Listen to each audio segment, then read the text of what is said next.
Chapter number 3 देखते हैं। इसमें क्या पढ़ना है? चैप्टर नंबर 3 आपको क्या है? फ्लो ऑफ फ्लूइड्स, जिसको हिंदी में बोलते हैं तरलों के प्रवाह।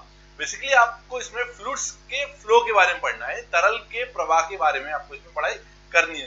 चलिए देख लेते हैं टोटल कितने टॉपिक है इसके अंदर। इस चैप्टर के अंदर कितने टॉपिक्स है वो देख लेते हैं। टोटल आपके 7 टॉपिक्स हैं, देखते हैं बारी बारी से। पहला है आपका टाइप्स ऑफ फ्लूइड फ्लो, यानी तरल के प्रवाह के प्रकार। कितने प्रकार के होते हैं, इनमें आपको फ्लूइड के टाइप पढ़ने हैं, यानी फ्लूइड के फ्लो के टाइप पढ़ने हैं, कितने प्रकार के जो इसमें तरल के प्रवाह होते हैं। ठीक है, अगला है आपका सेकंड है रेट ऑफ फ्लो या फिर डिस्चार्ज। इसको रेट ऑफ फ्लो बोलते हैं या फिर डिस्चार्ज बोलते हैं। हिंदी में अगर बात करें तो प्रवाह की दर या फिर विसर्जन कहा जाता है। थर्ड आपका क्वांटिटेटिव इक्वेशन यानी सातत्य समीकरण। फोर्थ है आपका एनर्जी ऑफ फ्लोइंग फ्लूइड, यानी जब कोई भी तरल पदार्थ बह रहा है तो उसके अंदर कौन कौन सी ऊर्जाएं हैं उनके बारे में पढ़ाई करनी है, यानी प्रवाहित तरल की ऊर्जा। फिफ्थ आपका टोटल एनर्जी है, टोटल हेड। टोटल एनर्जी को बोलते हैं संपूर्ण ऊर्जा एवं संपूर्ण शीर्ष, यानी टोटल हेड। ठीक है, अगला आपका Bernoulli's theorem applications and limitations. Bernoulli's theorem का आपको क्या पढ़ना है? यहाँ पर एप्लीकेशन पढ़ना है और लिमिटेशंस भी पढ़ना है। बर्नौली प्रमेय का उपयोग और सीमाएं। सातवां है आपका डिस्चार्ज। किसका डिस्चार्ज पढ़ना है? वेंचुरीमीटर का, ऑरिफिस मीटर का और पिटॉट ट्यूब का, यानी विसर्जन किसका पढ़ना है? वेंचुरीमीटर, ऑरिफिस मीटर और पिटॉट ट्यूब का। ठीक है, तो एक बार देख लेते हैं आपके लिए इंपॉर्टेंट इसमें क्या होने वाला है। देखिएगा टोटल 7 टॉपिक है, जो सबसे इंपॉर्टेंट आपका है वो आपका पहला टॉपिक है। कारण क्या है कि यहाँ से आपको एक क्वेश्चन मिलने ही वाला है, हर साल आ रहा है। देखिएगा टाइप्स ऑफ फ्लूइड फ्लो में एक क्वेश्चन आपका पहले टॉपिक से आएगा और बाकी एक क्वेश्चन आपके नीचे वाले टॉपिक से होने वाले हैं। टोटल आपके 2 क्वेश्चन यहाँ से आते ही हैं, हर बार आप देख रहे होंगे प्रीवियस ईयर पेपर को। तो यहाँ से आपको टोटल 10 नंबर का क्वेश्चन आपका यहाँ से होने वाला है। ठीक है स्टूडेंट, तो चलिए बात करते हैं जो पहला टॉपिक आपका types of fluid flow. Types of fluid flow में देख लेते हैं, जो आपको वैसे देखा गया है पहला topic types of fluid flow. लेकिन उससे पहले जो बेसिक चीजें उसके बारे में देख लेते हैं। वैसे ये कम इंपॉर्टेंट है, इंपॉर्टेंट नहीं है लेकिन कम इंपॉर्टेंट है, मे भी पूछा जा सकता है आपसे। चलिए इसको देख लेते हैं। पाथ लाइन होती क्या है? पाथ लाइन को हिंदी में बोलते हैं पथ रेखा। एक ऐसी रेखा जिस पर फ्लूइड का पार्टिकल जो है फ्लो कर रहा हो। जैसे कि हमने मान लीजिए एक पाइप है आपके पास, फ्लूइड का पार्टिकल जिस पाथ पर फ्लो कर रहा है उसी पाथ को बोलेंगे पथ रेखा, यानी पाथ लाइन, जिसमें फ्लूइड का पार्टिकल जिस पाथ को फॉलो करे। समझिएगा डेफिनेशन में, फ्लूइड का पार्टिकल जिस पाथ को फॉलो करे उसी पाथ को बोलेंगे पाथ लाइन। यानी फ्लूइड के जो आपके द्रव के कण है या तरल पदार्थ के कण है, वो कण जिस पथ को फॉलो करें, जिस पथ पर वो चले उसी पथ को बोलेंगे पथ रेखा। अगला आपका स्ट्रीम लाइन यानी धारा रेखा। धारा रेखा बेसिकली क्या है कि जब फ्लूइड का पार्टिकल आपको फ्लो कर रहा होता है कुछ इस तरीके से, तो प्रत्येक बिंदु पर उसके डायरेक्शन और मैग्नीट्यूड को देखते हैं। प्रत्येक बिंदु पर क्या देखते हैं? डायरेक्शन और मैग्नीट्यूड देखते हैं। हर बिंदु पर, प्रत्येक बिंदु पर इसका डायरेक्शन और मैग्नीट्यूड क्या हो रहा है? बदल रहा है। ये आपको होगा स्ट्रीम लाइन, मतलब प्रत्येक बिंदु पर इसका डायरेक्शन या फिर मैग्नीट्यूड दोनों क्या हो रहे हैं? चेंज हो रहे हैं। अगला आपका stream tube. Stream tube basically बनता क्या है? स्ट्रीम लाइन से बनता है। मान लीजिए इसमें ढेर सारी स्ट्रीम लाइन है, ये पूरी स्ट्रीम लाइन है आपकी। ठीक है, इस स्ट्रीम लाइन से बन रहा है आपको पूरा स्ट्रीम ट्यूब, यानी group of stream line is known as stream tube. Basically क्या स्ट्रीम लाइन और स्ट्रीम ट्यूब क्या होते हैं? इमेजिनरी होते हैं। क्या होते हैं? इमेजिनरी यानी काल्पनिक होते हैं, दिखते नहीं है। तो स्ट्रीम ट्यूब स्ट्रीम लाइन से ही बना है। अगला आपका स्ट्रीक लाइन या फिलामेंट लाइन, इसको समझ लीजिएगा। इन चारों में थोड़ा सा ये कभी पूछा जाता है, अगर पूछा गया तो मान लीजिए फ्लूइड का जो फ्लो है वो कुछ इस डायरेक्शन में है और इस डायरेक्शन में है। सडनली हमने क्या करा, ये मान लीजिए हमने इसमें क्या करा, एक कलर इंजेक्ट करा और कलर की डायरेक्शन भी इधर को है। तो कुल मिलाकर के ये स्ट्रीक लाइन या फिलामेंट लाइन में हम क्या करते हैं कि एक कलर इंजेक्ट करके फ्लूइड के फ्लो की डायरेक्शन को पता करते हैं कि फ्लूइड इधर को फ्लो कर रहा है या फिर इधर को फ्लो कर रहा है। ये तो वैसे ही हो गया जैसे चिमनी से निकलता धुआं, वो धुआं जिधर को जाता हम कहते हैं वो हवा की डायरेक्शन उधर ही को है। उसी तरीके से ये कलर जो हमने इंजेक्ट किया था उसका डायरेक्शन इधर को है, तो हम मान लेते हैं फ्लूइड का डायरेक्शन भी उधर को है। चलिए ठीक है, इसके बाद हम देख लेते हैं टाइप्स ऑफ फ्लूइड फ्लो, जो कि आपका पहला टॉपिक है। तरल के प्रवाह के प्रकार। कितने प्रकार के होते हैं? टोटल हमने 5 प्रकार के लिखे हुए हैं, लेकिन बेसिकली जो आपको इंपॉर्टेंट होने वाला है वो कौन कौन सा होने वाला देख लेते हैं। तो सबसे पहला है आपका स्टेडी एंड अनस्टेडी फ्लो, जिसको बोलते हैं अपरिवर्ती तथा परिवर्ती प्रवाह। देखिएगा स्टेडी एंड अनस्टेडी फ्लो ये आपके सिलेबस में है। ठीक है, सेकंड आपका uniform flow, non uniform flow, ये भी आपके सिलेबस में। थर्ड आपका लैमिनार एंड टर्बुलेंट फ्लो, ये भी आपके सिलेबस में। बेसिकली सिलेबस में इन तीनों का नाम दिया गया है। और जब इन तीनों के अलावा 2 और भी हैं, क्योंकि हम टाइप्स पढ़ रहे हैं ना, टाइप्स में जितने टाइप्स सारे पढ़ने हैं। इंपॉर्टेंट तो ये 3 है, क्योंकि ये 3 बेसिकली आपके सिलेबस में नाम देकर के दिए गए हैं, इसलिए ज्यादा इंपॉर्टेंट हो जाते हैं। इसके बाद दो और होते हैं आपका, एक ये रोटेशनल और दूसरा आपका कंप्रेसिबल फ्लूइड, ठीक है। स्टूडेंट देखिएगा, इन पांचों के बाद हमने आपसे एक पहली बात जरूर बोली थी कि पहले टॉपिक इंपॉर्टेंट टॉपिक से इससे एक क्वेश्चन आता ही आता है। तो अब आप ये समझेंगे कि इन पांचों में कौन सा क्वेश्चन ज्यादा आपके लिए इंपॉर्टेंट है या बार बार पूछा जा रहा है। देखिएगा बेसिकली ये जो तीन है, इन तीनों में से कोई एक आपसे बाय नेम पूछा जाएगा, ऐसे पूछा जाएगा, समझिएगा। स्टेडी एंड अनस्टेडी फ्लो को एक्सप्लेन करिए, 5 नंबर में आएगा। सेकंड आपका यूनिफॉर्म एंड नॉन यूनिफॉर्म से, ऐसे लेमिनार और टर्बुलेंट पे। इन पांचों में जो सबसे ज्यादा मोस्ट इंपॉर्टेंट है, समझिएगा, लेमिनार एंड टर्बुलेंट। नाम समझ लीजिएगा, इसको अस्थायी तथा विशुद्ध प्रवाह बोलते हैं। ये क्वेश्चन मैक्सिमम बार पूछा गया है, तो आप इसको देखिएगा लेमिनार एंड टर्बुलेंट फ्लो। चलिए बारी बारी से समझ लेते हैं कि चीज होती क्या है। Steady flow and unsteady flow का डेफिनेशन साइड में, इसको देखते हैं समझते हैं, ठीक है स्टूडेंट्स। चलिए देख लेते हैं। स्टेडी फ्लो मतलब अपरिवर्ती प्रवाह। इसका मतलब है कि इस प्रवाह में कोई परिवर्तन नहीं हो रहा है। तो परिवर्तन किस में नहीं हो रहा है? उसकी प्रॉपर्टीज में, फ्लूइड की प्रॉपर्टीज में, यानी तरल पदार्थ के जो गुण है उनमें परिवर्तन नहीं हो रहा है। तो चलिए डेफिनेशन देख लेते हैं। If at any point the various fluid properties, ठीक है, इफ एट एनी पॉइंट किसी एक बिंदु पर वेरियस फ्लूइड प्रॉपर्टीज लाइक, जैसे कि velocity, pressure, density, temperature etcetera do not change with respect to time, do not change with time, ठीक है। इसमें क्या मतलब है आपका, किसी भी बिंदु पर जब प्रवाह हो रहा है, जब फ्लूइड फ्लो कर रहा है, उसकी किसी भी बिंदु पर हम ये देखेंगे कि जो उसकी प्रॉपर्टीज है, जैसे कि velocity, pressure, density, temperature etcetera do not change with time, यानी समय के साथ परिवर्तन नहीं होते। जैसे मान लीजिए 2 बजे आपने देखा और 4 बजे फिर आपने देखा, तो सेम वही चीज मिली आपको, तो कुल मिला के प्रॉपर्टी क्या हो गई, सेम हो गई। चलिए हिंदी में देख लेते हैं। यदि किसी बिंदु पर विभिन्न द्रव गुण, जैसे कि वेग, घनत्व, तापमान आदि समय के साथ नहीं बदलते हैं, उसे आप अपरिवर्तीय प्रवाह कहते हैं। जैसे हिंदी वाला जो शब्द है बिल्कुल क्लियर आपके लिए, अपरिवर्ती, जिसमें परिवर्तन नहीं हो रहा है। अगला देख लेते हैं अनस्टेडी फ्लो। अनस्टेडी फ्लो जिसको बोलते हैं आप परिवर्ती प्रवाह। इसमें क्या होता है, परिवर्तन हो रहा है। इफ एट एनी पॉइंट, समझिएगा, if at any point the various fluid properties like velocity, pressure, temperature, density etcetera change with time, यानी समय के साथ ये क्या हो रहा है, बदल रहे हैं। क्या बदल रहे हैं, जो प्रॉपर्टीज है। कौन सी properties, velocity, pressure, density, temperature, viscosity, surface tension, सारी प्रॉपर्टीज आ जाएंगी इसके अंदर, ठीक है। देखिएगा किसी भी बिंदु पर, हिंदी में देख लेते हैं। यदि किसी बिंदु पर विभिन्न द्रव गुण, जैसे कि दाब, वेग, घनत्व, तापमान आदि समय के साथ बदलते रहते हैं, ठीक है। तो देखिएगा परिवर्ती प्रवाह, परिवर्तन हो रहा है किसका, प्रॉपर्टीज का, ठीक है। और इसमें अपरिवर्ती में क्या हो रहा है, परिवर्तन नहीं हो रहा है, ठीक है। प्रॉपर्टीज का परिवर्तन नहीं हो रहा है, किसके साथ, समय के रिस्पेक्ट में। मान लीजिए 2 बजे जो था वही जो है प्रॉपर्टी 4 बजे भी रहा, वही 6 बजे भी रहा, वही रात को 8 बजे या 10 बजे तक भी वही रहा। लेकिन ऐसा इसमें परिवर्ती में नहीं होता। इसमें क्या होता है, परिवर्तन होता रहता है, यानी अनस्टेडी में चेंज होता रहता है। चलिए देखते हैं सेकंड वाला। सेकंड आपका यूनिफॉर्म फ्लो, ठीक है। यूनिफॉर्म को बोलते हैं समान प्रवाह, मतलब कोई वैल्यू इसमें क्या होगी, समान होगी। चलिए देख लेते हैं। When velocity of flow both magnitude and direction remain same at every point, ठीक है। इसका मतलब क्या था कि जब कोई लिक्विड फ्लो कर रहा होगा, उसकी जो वेलोसिटी होगी वो क्या होगी, सेम होगी, एक जैसी होगी प्रत्येक स्थान पर। जैसे मान लीजिए आपने गाजियाबाद से चला और दिल्ली पहुंच गए, तो वेलोसिटी क्या होगी उसकी, एक जैसी होगी गाजियाबाद में भी और आगे हम दिल्ली पहुंचे वहां पर भी वही बात की जाएगी। When velocity of flow both magnitude and direction भी और मैग्नीट्यूड भी उसका क्या होगा, सेम होगा एट एवरी पॉइंट, प्रत्येक बिंदु पर। चलिए हिंदी में देख लेते हैं। इसे प्रत्येक काट पर औसत वेग समान रहता है। साफ साफ लिखा हुआ कि इसमें क्या होगा, वेग जो है समान रहेगा, इसलिए इसको बोलते हैं एक समान प्रवाह।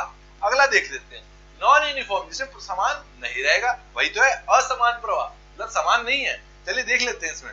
When velocity of flow do not same at every point of flow, यानी फ्लो के दौरान, बहाव के दौरान जो इसकी वेलोसिटी होती है वो सेम नहीं होती, डू नॉट सेम, ठीक है। साफ साफ क्लियर। हिंदी में देख लेते हैं। जब तरल का वेग प्रत्येक काट पर असमान होता है, यानी जो तरल का वेग होता है प्रत्येक बिंदु पर क्या होता है, वो परिवर्तन होता रहता है। कुल मिला के अब तक आपने क्या देखा, स्टेडी फ्लो में क्या था, प्रॉपर्टीज सारी क्या हो रही थी, do not change with time, time के साथ नहीं बदल रही थी, फिक्स थी, ठीक है, इसीलिए अपरिवर्ती था। परिवर्ती में क्या हुआ, प्रॉपर्टी सारी टाइम के साथ क्या हुई, चेंज हो गई। यूनिफॉर्म मतलब एक समान, इसमें वेलोसिटी क्या थी, एक समान थी, और असमान में वेलोसिटी एक समान नहीं है, ठीक है स्टूडेंट्स।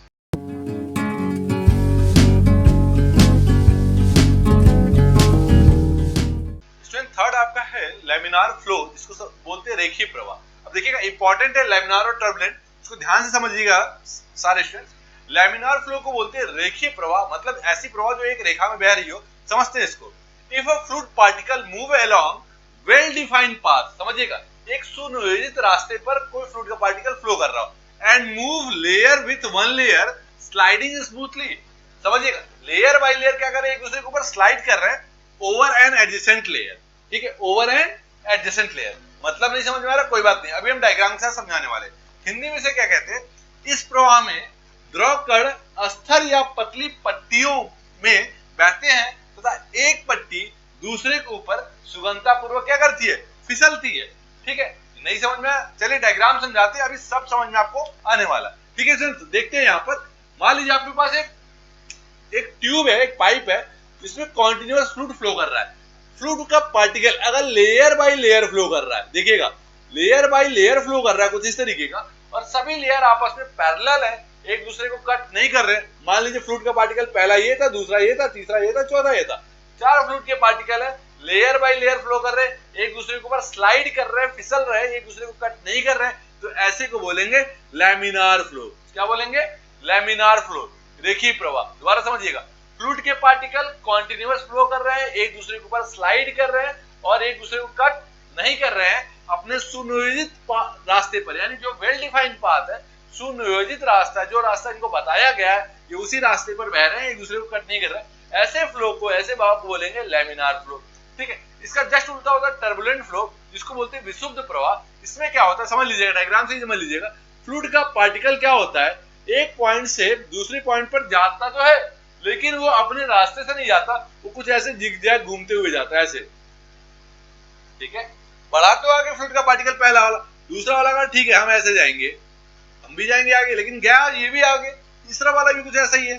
कुल मिला के ये जो है आपका टर्बुलेंट फ्लो में फ्लूइड के पार्टिकल फ्लो करते हैं आगे की डायरेक्शन में, लेकिन एक दूसरे के पास को क्या करते हैं, कट करते हैं या फिर जिगजैग वे में बैठते हैं, ठीक है। तो दोबारा समझ लेते हैं, लैमिनार फ्लो में क्या था, फ्लूइड के पार्टिकल कॉन्टिन्यूअस फ्लो कर रहे थे, एक दूसरे के ऊपर स्लाइड कर रहे थे, लेकिन वही टर्बुलेंट फ्लो जो था उसमें फ्लूइड के पार्टिकल जिगजैग वे में फ्लो कर रहे हैं और एक दूसरे के रास्ते को क्या कर रहे हैं, वो कट कर रहे हैं, एक दूसरे के पाथ को कट कर रहे हैं। चलिए टर्बुलेंट फ्लो देख लेते हैं एक बार डेफिनेशन में, कि डेफिनेशन में क्या होता है turbulent flow. When a fluid particle move zigzag way, समझिएगा जिगजैग वे ये वही है जो आप आड़े तीर से बाइक चलाते हो, ये उसी का है जिगजैग वे, और रैंडम मैनर, या मतलब किसी भी तरीके से, ठीक है, and random manner and particle mix with each other. अब देखिएगा पार्टिकल क्या आपस में सब मिक्स हो गए ना आगे जाते वक्त, तो पार्टिकल क्या होते हैं इसमें मिक्स हो जाते हैं, लेकिन ऐसा लैमिनार में नहीं था। कुल मिला के अगर ऐसा कहे तो लैमिनार के फ्लो बहुत सीधे साधे होते हैं, टर्बुलेंट वाले वो उतने ही शैतान होते हैं, वो आपस में क्या होते हैं, मिक्स होकर के आगे बढ़ रहे होते हैं। क्लियर हो गया लैमिनार और टर्बुलेंट का, इंपॉर्टेंट है, डेफिनेशन समझ लीजिएगा, बाय नेम पूछा जाने वाला है। अगला आप देखिएगा रोटेशनल फ्लो, इरोटेशनल फ्लो। अब देखिएगा रोटेशनल फ्लो जैसा कि इसका नाम है घूर्णीय प्रवाह, घुड़ी का प्रवाह का मतलब होता है कि वो अपनी एक्सिस पर घूमते हुए आगे बढ़े। फॉर एग्जांपल मान लीजिए हम ऐसे खड़े हैं और हम अपनी एक्सिस में कुछ इस तरीके से घूमते हुए आगे की तरफ बढ़े अगर, तो ये कहलाएगा आपका घुड़ी प्रवाह, ठीक है स्टूडेंट्स। ये कुछ ऐसे फ्लो करते हुए आगे की तरफ बढ़ते हैं। दूसरा एग्जांपल बनाते हैं, मान लीजिए आपका एक व्हील है, पहिया है, पहिया क्या होता है अपनी एक्सिस पर घूमता है और एक्सिस पर घूमते हुए क्या करता है, वो आगे की तरफ बढ़ता है। कुछ ऐसे ही आपका क्या होता है रोटेशनल फ्लो में, फ्लूइड के पार्टिकल अपनी एक्सिस पर घूमते हुए आगे की तरफ बढ़ते हैं। जैसे पृथ्वी जो है सूरज का चक्कर लगाती है, अपने एक्सिस पर घूमते हुए क्या करती है, उसके चारों तरफ घूमती है। कुछ ऐसे ही आपका रोटेशनल प्रवाह, जिसमें आपने लिखा हुआ रोटेट अबाउट ओन एक्सिस, अपने एक्सिस पर रोटेट करते हैं। इरोटेशनल क्या करता है, अघूर्णी प्रवाह, जो अपनी एक्सिस पर रोटेट नहीं करते, do not rotate about this own axis, अपनी एक्सिस पर, अपने अक्ष पर ये नहीं घूमते हैं, यानी अपने एक्सिस पर घूमते हुए आगे नहीं बढ़ते। वहीं घूर्णी प्रवाह में क्या था, ये घूमते हुए आगे बढ़ रहे थे। अगला देखिए कंप्रेसिबल फ्लो, जिसको बोलते हैं संपीड्य प्रवाह। इसमें बेसिकली क्या होता है, डेंसिटी और वॉल्यूम आपके कांस्टेंट नहीं रहते हैं। दोबारा देखिएगा, रो है, रो का सिंबल है, और वी फॉर क्या है, वॉल्यूम, तो डेंसिटी वॉल्यूम क्या है, कांस्टेंट नहीं रहते। वहीं इनकम्प्रेसिबल फ्लो, जिसको बोलते हैं असंपीड्य प्रवाह, जिसमें ये दोनों कांस्टेंट होते हैं। कुल मिला के आपका पहला टॉपिक क्लियर हो जाता है। चलिए सेकंड टॉपिक में बढ़ते हैं। सेकंड टॉपिक आपका रेट ऑफ फ्लो, यानी इसको बोलते हैं डिस्चार्ज, हिंदी में बोलते हैं प्रवाह की दर या फिर विसर्जन, ठीक है स्टूडेंट्स। थर्ड आपका स्टूडेंट सेकंड है आपका, सेकंड आपका रेट ऑफ फ्लो यानी डिस्चार्ज। चलिए डिस्चार्ज के बारे में देख लेते हैं, ठीक है। तो पहला टॉपिक क्लियर हो चुका है, 5 नंबर का क्वेश्चन यहाँ से आता है। सेकंड आपका रेट ऑफ फ्लो यानी डिस्चार्ज है। डिस्चार्ज के बारे में देखते हैं क्या। डिस्चार्ज को बेसिकली हम क्यू से दिखाते हैं, इसको हिंदी में विसर्जन बोलते हैं। डिस्चार्ज को हिंदी में विसर्जन बोलते हैं। चलिए देख लेते हैं इसका definition. Volume of fluid flowing per unit time, ठीक है। वॉल्यूम, कितना वॉल्यूम जो वाटर वो फ्लो कर रहा है पर यूनिट टाइम में, प्रत्येक टाइम पर, इन्होंने डिस्चार्ज, उसे क्या जानते हैं, डिस्चार्ज। इसे एक नाम से और जानते हैं, रेट ऑफ फ्लो। इसको रेट ऑफ फ्लो के नाम से भी जानते हैं। तो देखिएगा, डिस्चार्ज या रेट ऑफ फ्लो दो नाम से जानते हैं। इनको क्यू से दिखाते हैं। किसे दिखाते हैं, क्यू से। इसका सिंबल क्या है, क्यू से। चलिए देखते हैं, ठीक है। इसका डेफिनेशन क्या है कि वॉल्यूम पर यूनिट टाइम मतलब आयतन प्रति समय के हिसाब से, आयतन प्रति समय के हिसाब से जो हम बात करें इन दोनों के अनुपात को, उसे डिस्चार्ज बोलते हैं। यानी आयतन बटा समय, इन दोनों के अनुपात को क्या बोलेंगे हम, डिस्चार्ज बोलेंगे, यानी विसर्जन बोलेंगे। इसको क्यू से दिखाते हैं, ठीक है। आगे देख लेते हैं। क्यू बराबर आयतन बटा समय, volume upon time, metre cube per second. Unit क्या होगा, मीटर क्यूब पर सेकंड। जब भी क्वेश्चन आएगा तो क्वेश्चन आएगा what is discharge and also write its unit. मतलब डिस्चार्ज या निष्कासन क्या होता है, इसके यूनिट यानी इसकी इकाई को भी लिखे। इसकी इकाई क्या होगी, मीटर क्यूब पर सेकंड। ये था तब जब वॉल्यूम अपॉन टाइम की बात करते हैं। कभी कभी ये डिस्चार्ज एरिया और इंटू वेलोसिटी के हिसाब से भी लिया जाता है। तो हमने अलग से लिखा हुआ है डिस्चार्ज बराबर एरिया इंटू वेलोसिटी। एरिया मतलब क्षेत्रफल गुणे वेग, ठीक है। और जब एरिया इंटू वेलोसिटी से देखेंगे तो क्यू बराबर क्या होगा, मीटर स्क्वायर इंटू मीटर पर सेकंड। क्या निकल के आया, मीटर क्यूब पर सेकंड। तो आपने कुल मिला के ये देखा, चाहे आप आयतन बटा समय करें यानी वॉल्यूम अपॉन टाइम करें, तो भी यूनिट आपकी यही आ रही, Q equal to metre cube per second. दूसरा आप ये देखिए, जब आप एरिया इंटू वेलोसिटी कर रहे हैं तब भी आपकी यूनिट क्या निकल के आ रही है, मीटर क्यूब पर सेकंड। यानी जब भी डिस्चार्ज का पूछा जाएगा क्वेश्चन तो आप ये पूरा एक्सप्लेन करेंगे। ये 5 नंबर का क्वेश्चन हो सकता है, लेकिन ये छोटा टॉपिक है। चलिए इससे ज्यादा इंपॉर्टेंट टॉपिक देख लेते हैं। इससे भी ज्यादा इंपॉर्टेंट टॉपिक आपका क्वाड्रेटिक इक्वेशन है। ये इस चैप्टर का एक इंपॉर्टेंट टॉपिक है, मोस्ट इंपॉर्टेंट टॉपिक कह सकते हैं आप इसे। चलिए देख लेते हैं, इसे समझ लेते हैं। 5 नंबर में क्वेश्चन आएगा, explain quadratic equation also rights it's condition या फिर एप्लीकेशन। ये दोनों भी जोड़ करके आएंगे इसके साथ, तब जाके क्वेश्चन 5 नंबर का आएगा। ये ऐसे आएगा, state and proof quadratic equation, ठीक है। तो चलिए देख लेते हैं सातवें समीकरण को, ये क्या है। It is based on the conservation of mass. ये जो पहली लाइन है, ये अगर आप लिख देते हैं तो एग्जामिनर को ये पता चल जाएगा कि आपको इसका कॉन्सेप्ट क्लियर है। पहली लाइन क्या थी, it is based on the conservation of mass. ये लाइन जरूर लिखिएगा। आगे देखते हैं। अब डेफिनेशन यहां से स्टार्ट होती है, the rate of flow of weight of liquid remain same at each cross section of flow. ये आपकी डेफिनेशन हो गई यहां तक, ठीक है। पहली लाइन क्या थी, वो एक लॉ था जिस सिद्धांत पर ये बेस्ड है, it is based on the conservation of mass, ठीक है। इसका स्टेटमेंट देखते हैं, the rate of flow of weight of liquid remain same at each cross section of flow. इसका मतलब क्या था कि ठीक है, पाइप कैसा भी हो, प्रत्येक क्रॉस सेक्शन पर उसका वेट जो है वो सेम होगा। मान लीजिए, चलिए एक पाइप देख लेते हैं, सामने डायग्राम है। आपने देखिए एक क्रॉस सेक्शन आपने ये लिया है जिसको आपने 1-1 नाम दिया है, दूसरा आपने ये लिया जिसका आप 2-2 दिए, तीसरा आपने इधर लिया है। 3 क्रॉस सेक्शन लिया। इन तीनों क्रॉस सेक्शन पर जो वेट होगा लिक्विड का वो क्या होगा, सेम होगा। चाहे जो है इसका डायमीटर आगे जाके कम हो जाए, ज्यादा हो जाए, उससे कोई फर्क नहीं पड़ता। लेकिन जो वेट, जितना वेट यहाँ से फ्लो कर रहा है, आगे जाके भी उतना ही बाहर निकलेगा, उतने ही समय में।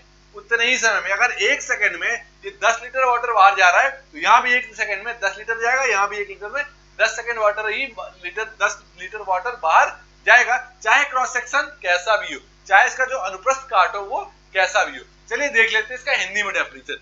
यह प्रवाह की में मात्रा की अविनाशता के सिद्धांत पर आधारित है। अविनाशता का सिद्धांत मतलब कंजर्वेशन ऑफ मास पर ये आधारित है, इस सिद्धांत पर आधारित है।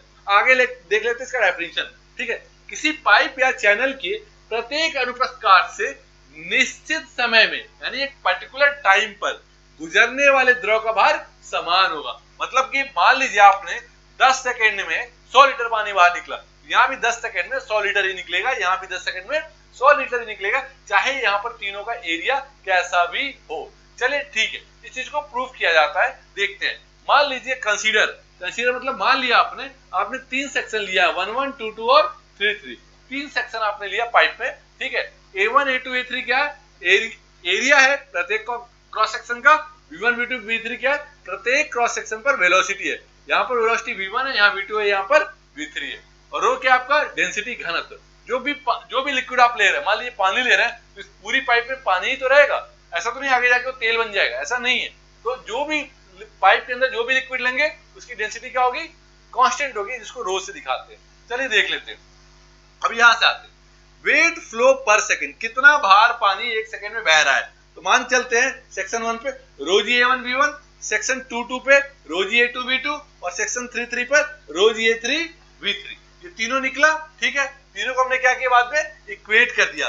क्यों? क्योंकि डेफिनेशन क्या कहता है, weight of flowing liquid is same at every cross section. जितना वेट है वो प्रत्येक क्रॉस सेक्शन पे क्या होगा, एक जैसा होने वाला है। जैसे एक जैसा होगा हम rho g A1 V1 equal to rho g A2 V2 equal to rho g A3 V3 कर देंगे। चलिए देख लेते हैं।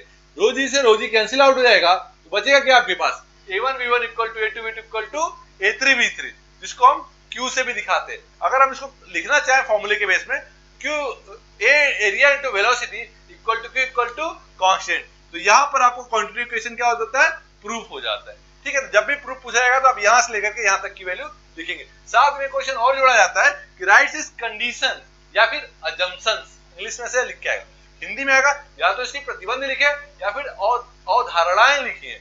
अजम्पशंस मतलब अवधारणाएं होती है, तो ये दोनों चीजें इसके साथ जोड़ दी जाती हैं। तो चलिए आगे देख लेते हैं क्या क्या कंडीशन होनी चाहिए कि लिक्विड जो क्या क्या कंडीशन होनी चाहिए कि क्वांटिटी इक्वेशन आपका जो है वो सिद्ध हो जाए। तो चलिए देख लेते हैं। पहला क्या आपका, फ्लो शुड बी स्टडी, मतलब प्रवाह कैसा होना चाहिए, अपरिवर्ती होना चाहिए, यानी प्रवाह में कोई परिवर्तन नहीं होना चाहिए। अगला देखिए, फ्लो शुड बी इनकम्प्रेसिबल, प्रवाह असंपिड्य होना चाहिए।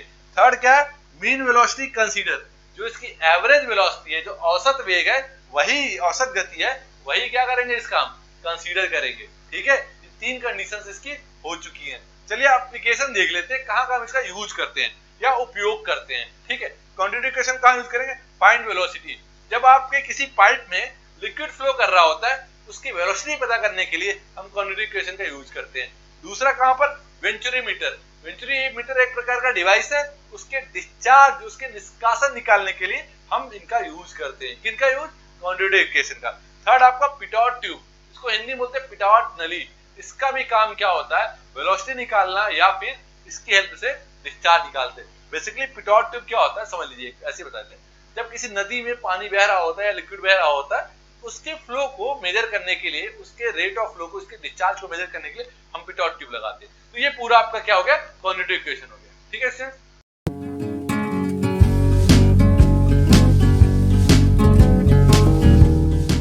स्टूडेंट्स, पहला, दूसरा और तीसरा टॉपिक खत्म होने के बाद हम चौथे टॉपिक पढ़ते हैं। चौथा टॉपिक तो आपका एनर्जी ऑफ फ्लोइंग फ्लूइड, इसको आप हिंदी में क्या करें, प्रवाहित तरल की ऊर्जा।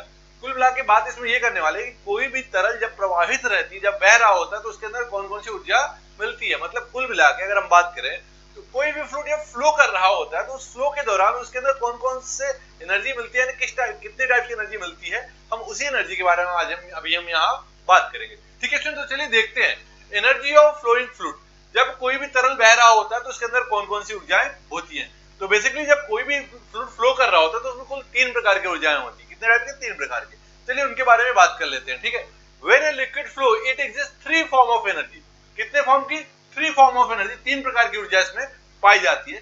पहला आपका है इसको हिंदी में देखें, किसी प्रवाहित द्रव में 3 प्रकार की ऊर्जाएं पाई जाती है। पहला आपका स्टैटिक एनर्जी, दूसरा आपका काइनेटिक एनर्जी, तीसरा आपका प्रेशर एनर्जी। स्टैटिक एनर्जी को आप बोलते हैं स्टैटिक ऊर्जा, काइनेटिक एनर्जी को बोलते हैं आप गतिज ऊर्जा, और प्रेशर एनर्जी को बोलते हैं आप दाब ऊर्जा। ठीक है स्टूडेंट्स, अब देखिएगा स्टैटिक एनर्जी, काइनेटिक एनर्जी और प्रेशर एनर्जी, यही 3 एनर्जी जब कोई भी लिक्विड फ्लो कर रहा होता है तो मिलता है। हिंदी में स्टैटिक ऊर्जा, गतिज ऊर्जा और दाब ऊर्जा। चलिए बात करते हैं स्टैटिक एनर्जी को। स्टैटिक एनर्जी को आप हिंदी बोलते हैं स्थैतिक ऊर्जा। ठीक है, ये ऊर्जा तब होती है जब आपका फ्लूइड का पार्टिकल स्थिर पोजीशन में हो रहा होता है, यानी उसकी पोजीशन की बात करते हैं कि वो कहां पर फ्लूइड का पार्टिकल है। चलिए इसकी डेफिनेशन देख लेते हैं।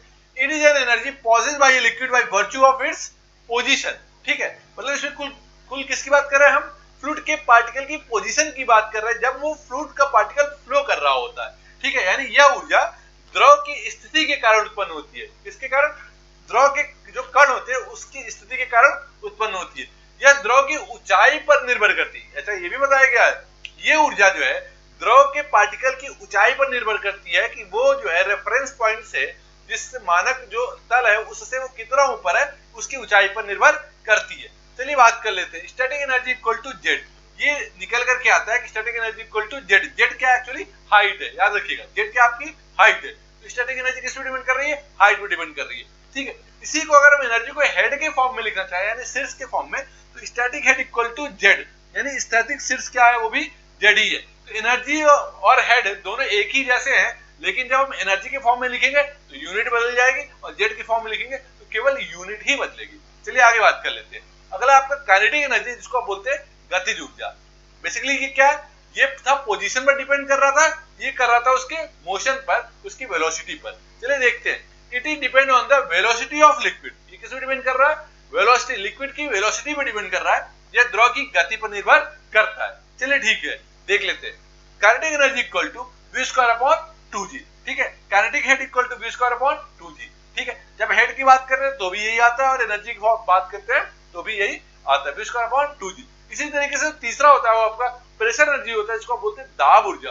और दाब ऊर्जा को बेसिकली ये किस पर डिपेंड करता है, प्रेशर पर डिपेंड करता है। It is depend on the pressure of liquid, liquid के प्रेशर पर डिपेंड करता है। अगर हिंदी में बात करें तो दाब के कारण उत्पन्न होती है। चलिए ठीक है, अगर इसका फॉर्मूला भी देखें तो pressure energy equal to small p upon rho g. अगर इसको हेड के फॉर्म में करें, pressure energy equal to small p upon rho g, यानी दाब शीर्ष बराबर small p upon rho g और दाब ऊर्जा बराबर small p upon rho g, ठीक है स्टूडेंट्स।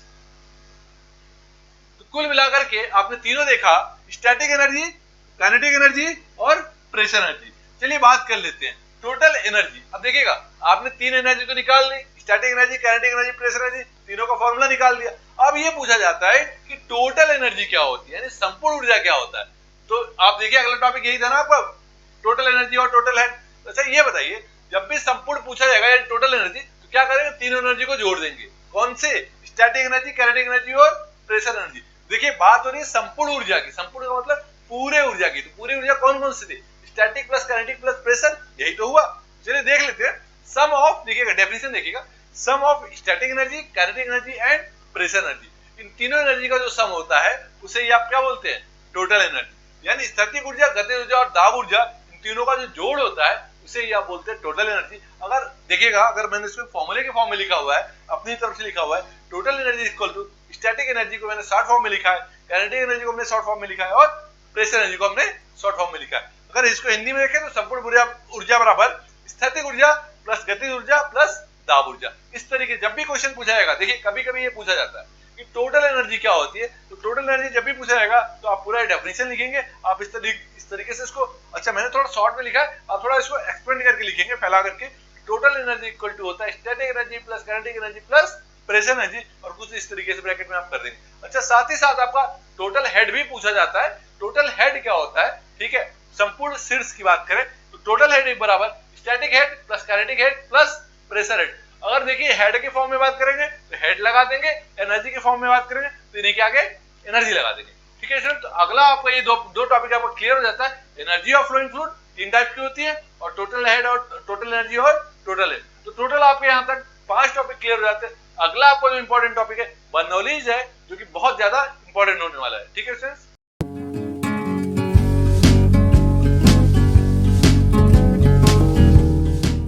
हमारा छठवां टॉपिक है बर्नौलीज थ्योरम, इस चैप्टर का इंपॉर्टेंट टॉपिक। अभी तक आपने क्या इंपॉर्टेंट देखा, टाइप्स ऑफ फ्लूइड फ्लो ये देखा, क्वांटिटेटिव इक्वेशन देखा। अब आपको बर्नौलीज थ्योरम इस चैप्टर का इंपॉर्टेंट टॉपिक है।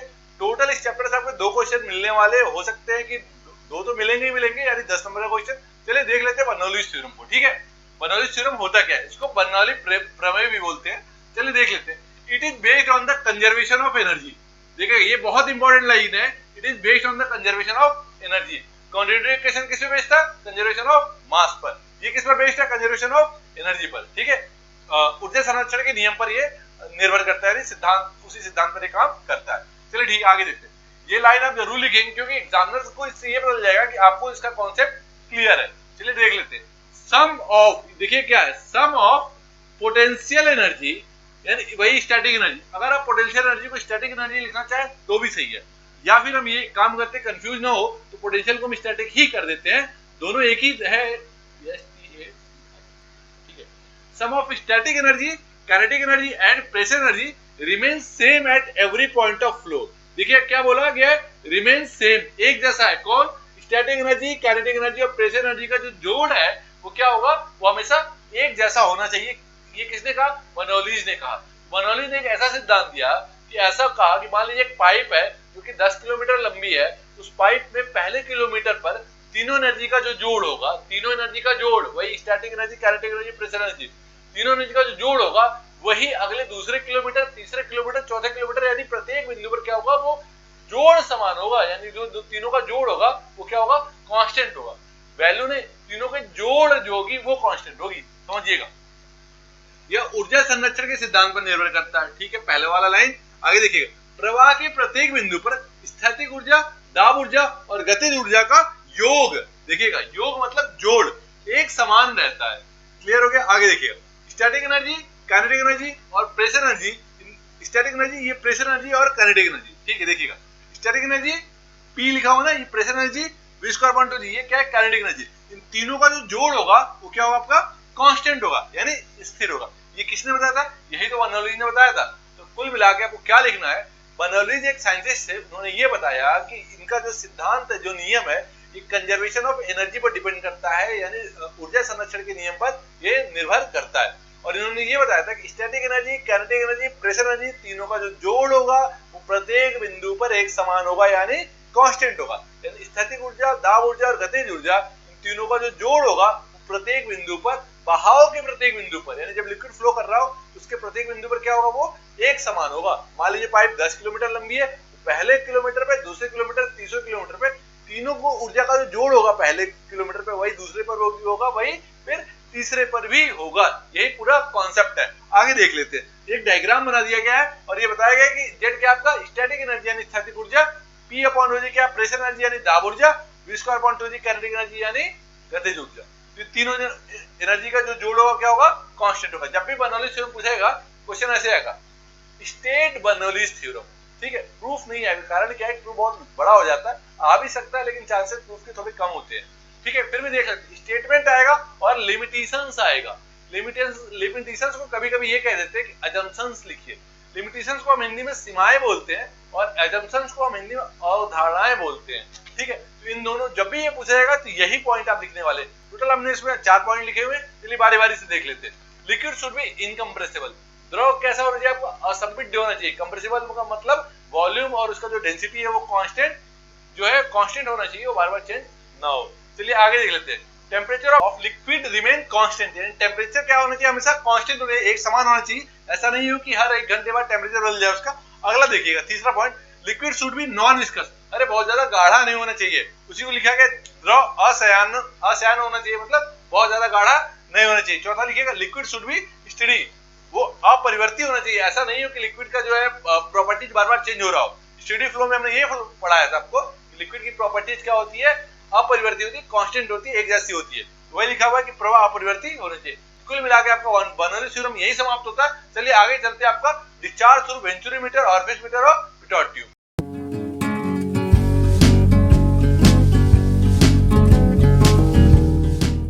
वेंचुरीमीटर को देखते हैं, इसको वेंचुरीमीटर बोलते हैं, हिंदी में भी वेंचुरीमीटर में बोलते हैं। देखिए वेंचुरीमीटर लिखा हुआ, तो लिखते हुए वेंचुरीमीटर बोलते हैं, लेकिन जब वैसे हो इसको वेंचुरीमीटर कहा जाता है। ठीक है, चलिए देख लेते हैं। इट इज ए डिवाइस, क्या एक डिवाइस है which is used to measure rate of flow. अब एक बात समझिएगा, used to measure rate of flow. Rate of flow का मतलब क्या है? डिस्चार्ज। याद रखिएगा, रेट ऑफ फ्लो का मतलब डिस्चार्ज मेजर करने के लिए होता है ऑफ फ्लूइड। देखिए आगे लिखा भी हुआ ब्रैकेट में, डिस्चार्ज थ्रू ए पाइप। किसी एक पाइप में डिस्चार्ज को मेजर करने के लिए वेंचुरीमीटर को हम लगाते हैं। ठीक है, देखते हैं। यह एक उपकरण है, ठीक है, अच्छी बात है, जिसकी सहायता से द्रव की प्रवाह यानी विसर्जन को हम मापते हैं। देखिए कुछ ऐसा वेंचुरीमीटर दिख रहा है आपको, बड़ा टिपिकल सा देखने में लग रहा है, आसान बना देते हैं थोड़ा सा। चलिए देख लेते हैं। मान लीजिए एक पाइप है, इतनी बड़ी सी पाइप दिख रही है आपको। इस पाइप को हमने क्या किया? इस पाइप में कॉन्टिन्यूअस लिक्विड फ्लो कर रहा है, कॉन्टिन्यूअस लिक्विड फ्लो कर रहा है। हमने क्या किया? पाइप को बीच से ब्रेक किया और यहाँ हमने क्या किया? इसमें वेंचुरीमीटर लगा दिया। दिख रहा है कुछ इस तरीके से। अब हमने इतने एरिया में वेंचुरीमीटर लगाया, क्यों लगाया? क्योंकि इसका रेट ऑफ फ्लो, बहाव यानी डिस्चार्ज मेजर करने के लिए। मान लीजिए पाइप 1 किलोमीटर लंबी थी, तो इस 1 किलोमीटर पाइप में हमने बीच बीच में वेंचुरीमीटर लगाया कि प्रत्येक 100 मीटर बाद इसके बहाव में क्या परिवर्तन आ रहा है या बहाव वैसा ही है, ये पता करने के लिए हम क्या लगा रहे हैं? इसमें वेंचुरीमीटर लगा रहे हैं। वेंचुरीमीटर का डायग्राम कुछ ऐसा है, समझिएगा, देखिएगा। इससे पहले ये आपका यहां से यहां तक ही वेंचुरीमीटर है, इससे पहले मेन पाइप है और इसके बाद मेन पाइप है, यानी इतना हिस्सा ही हमने बीच में काट करके वेंचुरीमीटर को लगाया हुआ है। ठीक है, डायग्राम समझ लेते हैं। ये आपको 2.5D है, ये 7.5D है। एक्चुअली ये 2.5D 7.5D है क्या, इसकी लेंथ है।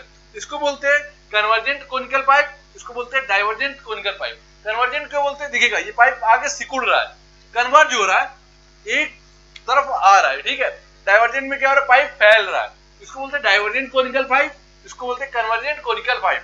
हिंदी में बोलते हैं इसको अभिसारी संक्वार नली और इसको बोलते हैं अपसारी संक्वार नली। क्लियर हो गया। बीच वाले में गला है, थ्रोट है, जो इतना बड़ा है इसको थ्रोट बोलते हैं, गला बोलते हैं, कंठ बोलते हैं। एक्चुअली थ्रोट क्यों बोलते हैं, क्योंकि किसी दो बड़े हिस्सों को जोड़ने का काम ये कर रहा है। गला हमेशा दो बड़े हिस्सों को जोड़ता है, या सर को या धड़ को। इसी तरीके से यहाँ पर जो गला है वो दो पार्ट को जोड़ रहा है, इसलिए इसको बोलते हैं थ्रोट। ठीक है, आगे देख लेते हैं। अच्छा, जब भी इसमें क्वेश्चन पूछा जाएगा तो आपको लिखना कैसे, पूछेगा venturimeter explain with neat and sketch diagram और also write its assumptions oblique limitations. Question ऐसे पूछा जाएगा, इसके वेंचुरीमीटर क्या होता है, डायग्राम को बनाइए और डायग्राम के साथ साथ इसके अवधारणा या सीमाएं को लिखिए, यानी अजम्पशंस ऑब्लिक या लिमिटेशंस को इसको लिखिए, तब जाके क्वेश्चन 5 नंबर का होगा। जब भी आप डायग्राम बनाएंगे तो कंस्ट्रक्शन जरूर लिखेंगे। कंस्ट्रक्शन में यानी बनावट में आपने क्या क्या जोड़ा है, क्या क्या इसमें चीजें हैं, तो आप कहेंगे पहला मेन पाइप है, कन्वर्जेंट कोनिकल पाइप है, थ्रोट है, डाइवर्जेंट कोनिकल पाइप है, सबका जो लेंथ है वो सब लिखा हुआ, सब आप बनावट के अंदर लिखेंगे। उसके बाद इसका डिस्चार्ज का फॉर्मूला, यानी जो डिस्चार्ज होता है उसका फॉर्मूला क्या होता है, A1 A2 upon under root A1 square minus A2 square under root 2GH। Clear हो गया आपका, A1 A2 upon under root A1 square minus A2 square under root 2GH। बार समझिएगा, A1 और A2 क्या है, A1 क्या है, एरिया ऑफ मेन पाइप। किसका है, ये जो मेन पाइप है इसका एरिया, ये मेन पाइप इधर भी है, ठीक है, इसका एरिया। और A2 किसका एरिया, थ्रोट का। थ्रोट का एरिया क्या आपका, A2, जो कि यहाँ पर हिंदी में लिखा हुआ है और इंग्लिश में भी लिखा हुआ है।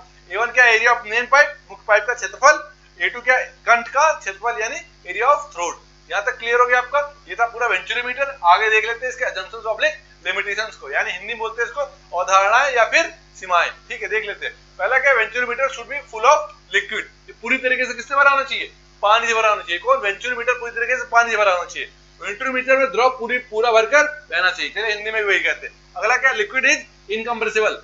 ये जो पाइप है वो क्या होना चाहिए, असंपित होना चाहिए, मतलब कंप्रेसिबल नहीं होना चाहिए। ये पूरा था आपका वेंचुरीमीटर। वेंचुरीमीटर बाय नेम ये क्वेश्चन आएगा, what is venturimeter, explain with NEET diagram, also right it discharge formula, यानी फार्मूला लिखने को भी आएगा। ठीक है दोस्त, अगला आपका ऑरिफिस मीटर है और देन आपका पिडॉट ट्यूब है। ठीक है स्टूडेंट्स,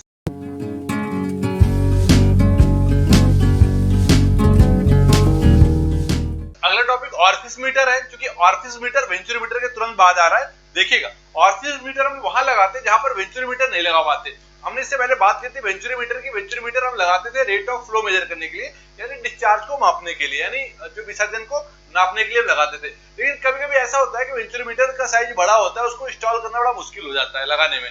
तो जहां पर पाइप बहुत पतली हो, छोटी हो, जगह बहुत कम होता है, वहां वेंचुरीमीटर आप नहीं लगा पाते, तो वहां पर ऑरिफिस मीटर लगाते हैं। इसका मतलब है कि ऑरिफिस मीटर वेंचुरीमीटर की जगह पर लगाया जाता है। जहां पर ऑरिफिस मीटर लगाना मुश्किल हो जाता है वहां पर हम वेंचुरीमीटर लगा देते हैं।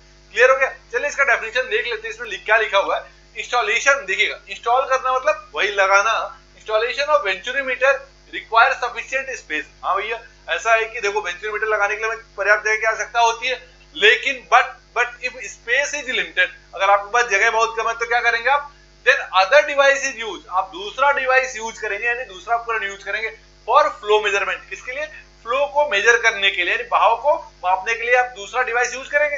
वो डिवाइस, दूसरा डिवाइस क्या होगा, इट इज ऑरिफिस मीटर। उस दूसरे डिवाइस को बोलते हैं ऑरिफिस मीटर और ऑरिफिस प्लेट, या फिर बोलते हैं ऑरिफिस प्लेट। ठीक है, आगे देख लेते हैं हिंदी में। वेंचुरीमीटर लगाने के लिए पर्याप्त जगह की आवश्यकता होती है। हाँ भैया, तो यही तो बात हमने ऊपर करी कि ठीक है, वेंचुरीमीटर लगाने के लिए पर्याप्त जगह की आवश्यकता होती है, लेकिन जगह कम होने पर दूसरे उपकरण ऑरिफिस मीटर को लगाया जाता है। ठीक है, दूसरा जो उपकरण है वो ऑरिफिस मीटर को जगह कम होने की वजह से लगाया जाता है। ठीक है, अब बात समझिएगा। ठीक है, principle, it work on same principle of venturimeter. जो कि प्रिंसिपल, जो भी सिद्धांत आपका वेंचुरीमीटर का था, वही सिद्धांत आपका ऑरिफिस मीटर का भी होगा। चलिए क्वेश्चन आएगा, ऑरिफिस मीटर क्या होता है, डायग्राम के साथ कंस्ट्रक्शन लिखिए और डिस्चार्ज का फॉर्मूला लिखिए। चलिए देखते हैं, इसके डायग्राम को समझ लेते हैं। देखिएगा, ये डायग्राम है आपके पास। ऑरिफिस मीटर बेसिकली कुछ है नहीं, एक पाइप है, बीच में आपने एक देखिए ऑरिफिस प्लेट लगा रखा है। क्या लगा रखा है, ऑरिफिस प्लेट लगा रखा है। फॉर एग्जाम्पल देखिए दो पाइप है, दो पाइप कुछ इस तरीके जुड़े हुए हैं और इन दोनों के बीच में आपको क्या लगाना है, ऑरिफिस प्लेट। जैसे मान लीजिए इधर भी लगाओ और इधर भी लगाओ, बीच में एक प्लेट दिख रही है आपको, ऐसे जो मेरा हाथ दिख रहा है वो बीच में एक प्लेट है। उसी तरीके से एक पाइप इधर को है, दूसरा पाइप इधर को है, बीच में एक प्लेट लगी हुई है जो कि ऑरिफिस मीटर है। ठीक है, अब चलिएगा देखिएगा, एक यूट्यूब मैनोमीटर लगा रखा है, इसमें मरकरी भर रखी है हमने। ठीक है, यहाँ से लिक्विड नीचे की तरफ आया, मरकरी को दबाया, मरकरी दूसरी साइड से ऊपर चला गया, लिक्विड आगे इधर से जाएगा, इधर दबाएगा, दूसरी साइड से क्या होगा, ये ऊपर चला जाएगा। जैसे ही ऊपर चला जाएगा तुरंत मरकरी के लेवल में डिफरेंस आ जाएगा, जिसको हम एक्स दिखा रहे हैं। क्लियर हो गया? चलिए देख लेते हैं इसके फॉर्मूले को। H इक्वल टू, ये जो H की वैल्यू निकालना होगा, x ρ1 upon ρ2 minus 1 into d1। d1 क्या है, डायमीटर ऑफ मेन पाइप है। ठीक है, इसका डायमीटर अलग होगा, इसका डायमीटर अलग होगा। चलिए देखते हैं, ρ1 क्या है, डेंसिटी होती है, रो बाई डेंसिटी होती है। ठीक है, डेंसिटी किसकी है, ρ1 मरकरी की है, डेंसिटी ऑफ मरकरी यानी पारा का घनत्व, इसको क्या माना गया, ρ1, और वाटर कितना माना गया, ρ2। ठीक है, तभी देखिए ज्यादा वाला ऊपर रखते हैं वैसा, ρ1 अपॉन ρ2 माइनस 1 इंटू d1। ठीक है, फॉर्मूला क्या था, वही वाला जो कि वेंचुरोमीटर के लिए था, Q equal to CC A1 into A2 upon under root A1 square minus A2 square under root 2GH। ठीक है, अब देखिएगा A1 क्या है, एरिया ऑफ मेन पाइप, इसका एरिया, और A2 क्या है, एरिया ऑफ ऑरिफिस। A2 छोटा है, A1 बड़ा है। देखिए area of main pipe, A2 क्या है, एरिया ऑफ ऑरिफिस मीटर। ठीक है, तो यहाँ से आप निकाल लेंगे H की वैल्यू, यहाँ से निकाल लेंगे, पूरा डिस्चार्ज का एक फॉर्मूला आपके पास हो गया। चलिए ठीक है, अगला देखते हैं पिटॉट ट्यूब। पिटॉट ट्यूब को हिंदी बोलते हैं पिटॉट नली, पिटॉट ट्यूब को पिटॉट नली ही बोलते हैं। देखिएगा it is L shape tube. कैसा शेप है इसका, एल शेप का। ये देखिएगा यहाँ पर एक एल शेप ट्यूब की नली है, एक नली दिख रही है जो एल शेप की है, और नली दोनों साइड से क्या हुई है, खुली हुई है। एक हिस्सा इसका पानी में डूबा हुआ है, दूसरा हिस्सा उसका हवा में ओपन है, हवा में खुला हुआ है। ठीक है, देख लेते हैं, both end of glass tube are open. ठीक है भाई, अच्छी बात है, दोनों एंड क्या है, ग्लास ट्यूब के खुले हुए हैं। आगे देखते हैं, tube is bent at 90 degree.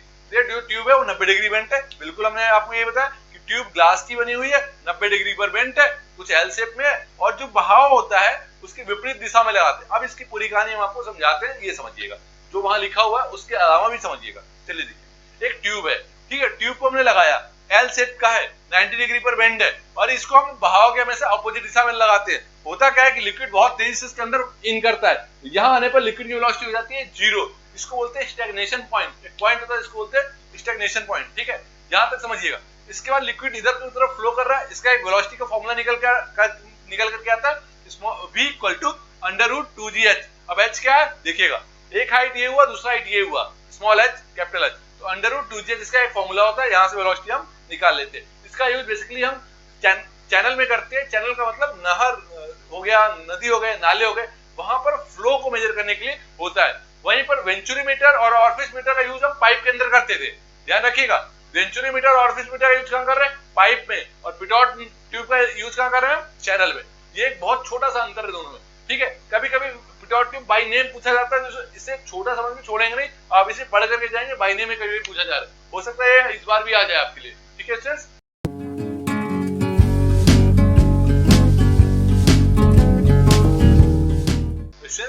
Start करते हैं चैप्टर नंबर 4। चैप्टर नंबर 4 क्या था, फ्लो थ्रू पाइप। पाइप में प्रवाह, मतलब पाइप से प्रवाह। अब जो फ्लो हो रहा है पाइप के अंदर हो रहा है, तो ये हम अब पाइप के बारे में पढ़ने वाले हैं यहाँ पर, और उसके फ्लो के बारे में भी देख लेंगे थोड़ा सा।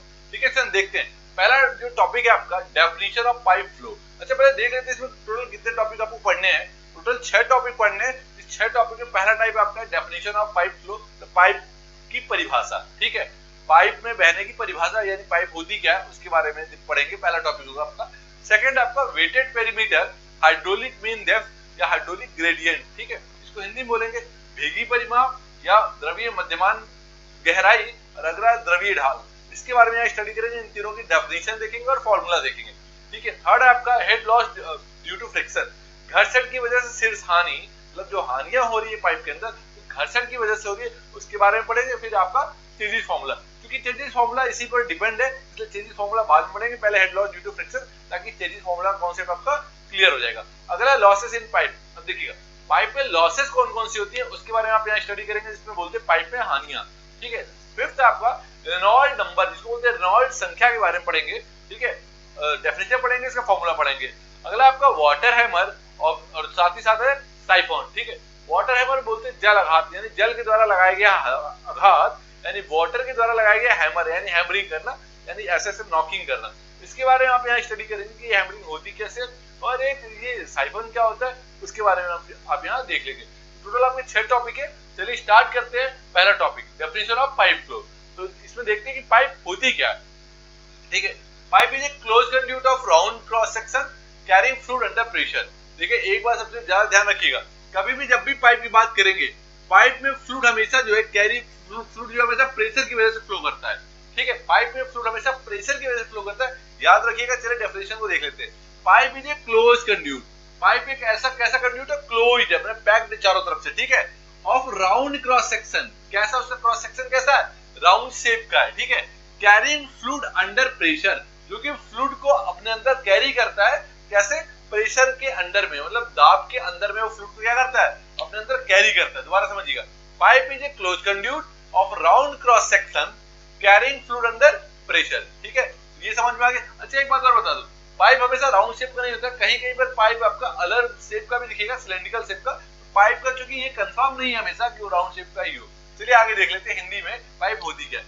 पाइप काट वृत्ताकार वाली एक बंद वाहिका है। ठीक है, क्लोज कंड्यूट है, एक बंद वाहिका को कहते हैं जिसमें द्रव किसी दाब के अंतर्गत प्रवाहित होता है। देखिएगा, दाब के अंतर्गत द्रव का प्रवाहित होता है, यानी प्रेशर के अंडर में जो है आपका लिक्विड फ्लो कर रहा है। ठीक है, इसी से मिलता है हमारा वेटेड पेरीमीटर।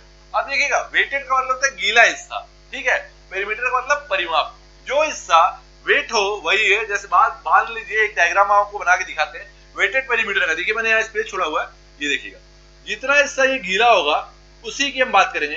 इस हिस्से की बात करेंगे जो मैंने डार्क किया है, उसी हिस्से की बात करेंगे, बाकी छोड़ देंगे। जितना हिस्सा गीला हो रहा है उसी परिमाप की बात करेंगे, उसी की पेरीमीटर की बात करेंगे, वेटेड पेरीमीटर बोलेंगे। ठीक है, चलिए देख लेते हैं। Length of cross section of pipe, pipe की पूरी लेंथ लेते हैं, in contact with liquid is called weighted perimeter. अब देखिएगा, पाइप फॉर एग्जांपल समझिएगा, अभी यहां से देख लीजिएगा दोबारा से, एक पाइप है, पाइप के संदर्भ में हम दिखा रहे हैं आपको। पाइप का वो हिस्सा, अंदरूनी हिस्सा जो कि किससे गीला हुआ हो, उसी की बात करते हैं हम वेटेड पेरीमीटर। बाहरी हिस्सा नहीं, पाइप का अंदर वाला हिस्सा तो गीला होता है, जितना हिस्सा गीला हो रहा है या वेट हो रहा है उसी को हम बोलेंगे आपका वेटेड पेरीमीटर। चलिए हिंदी में देख लेते हैं। नल की अनुप्रास्थ काट की वह लंबाई, समझिएगा, नल के अनुप्रास्थ काट की वह लंबाई जो कि उसमें प्रभावित द्रव के संपर्क में रहती है, भीगी परिमाप कहलाती है। यानी जो हिस्सा द्रव के संपर्क में रहेगा, जो गीला होगा, उसे ही बोलेंगे आप भीगी परिमाप। चलिए ठीक है, अगला देखते हैं। हाइड्रोलिक मीन डेप्थ, ये क्या होता है, यानी द्रव्य मध्यमान गहराई, इसको क्या, ये क्या होता है, चलिए समझ लेते हैं।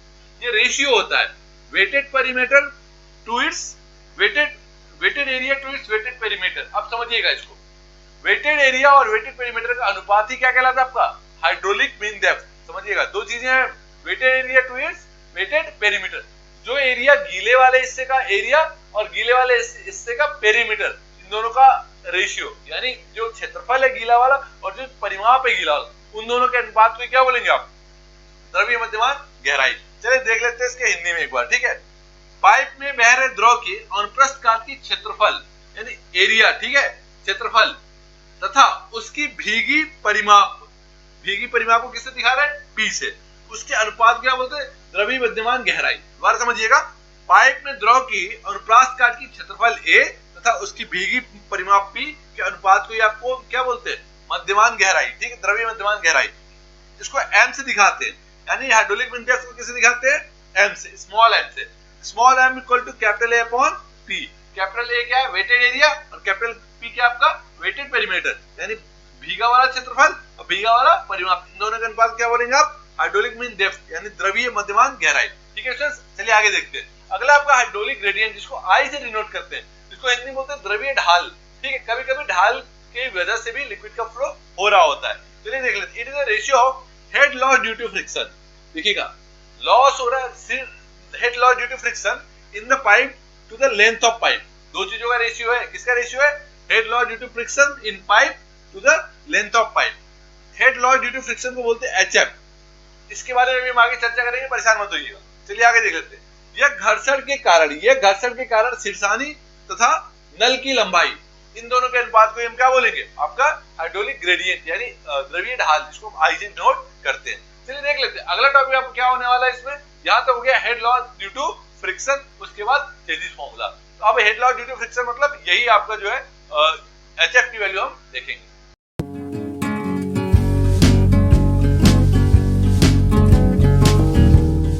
चलिए स्टार्ट करते हैं चेजिस फॉर्मूला।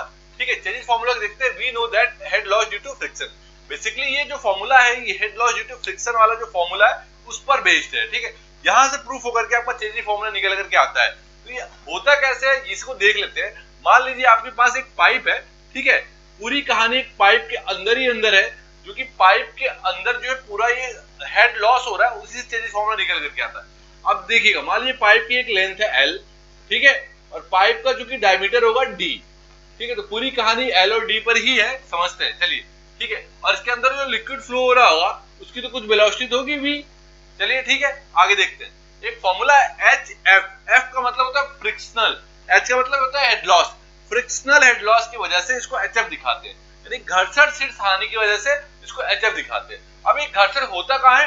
पाइप के अंदरूनी हिस्से में होता है, यहाँ पर।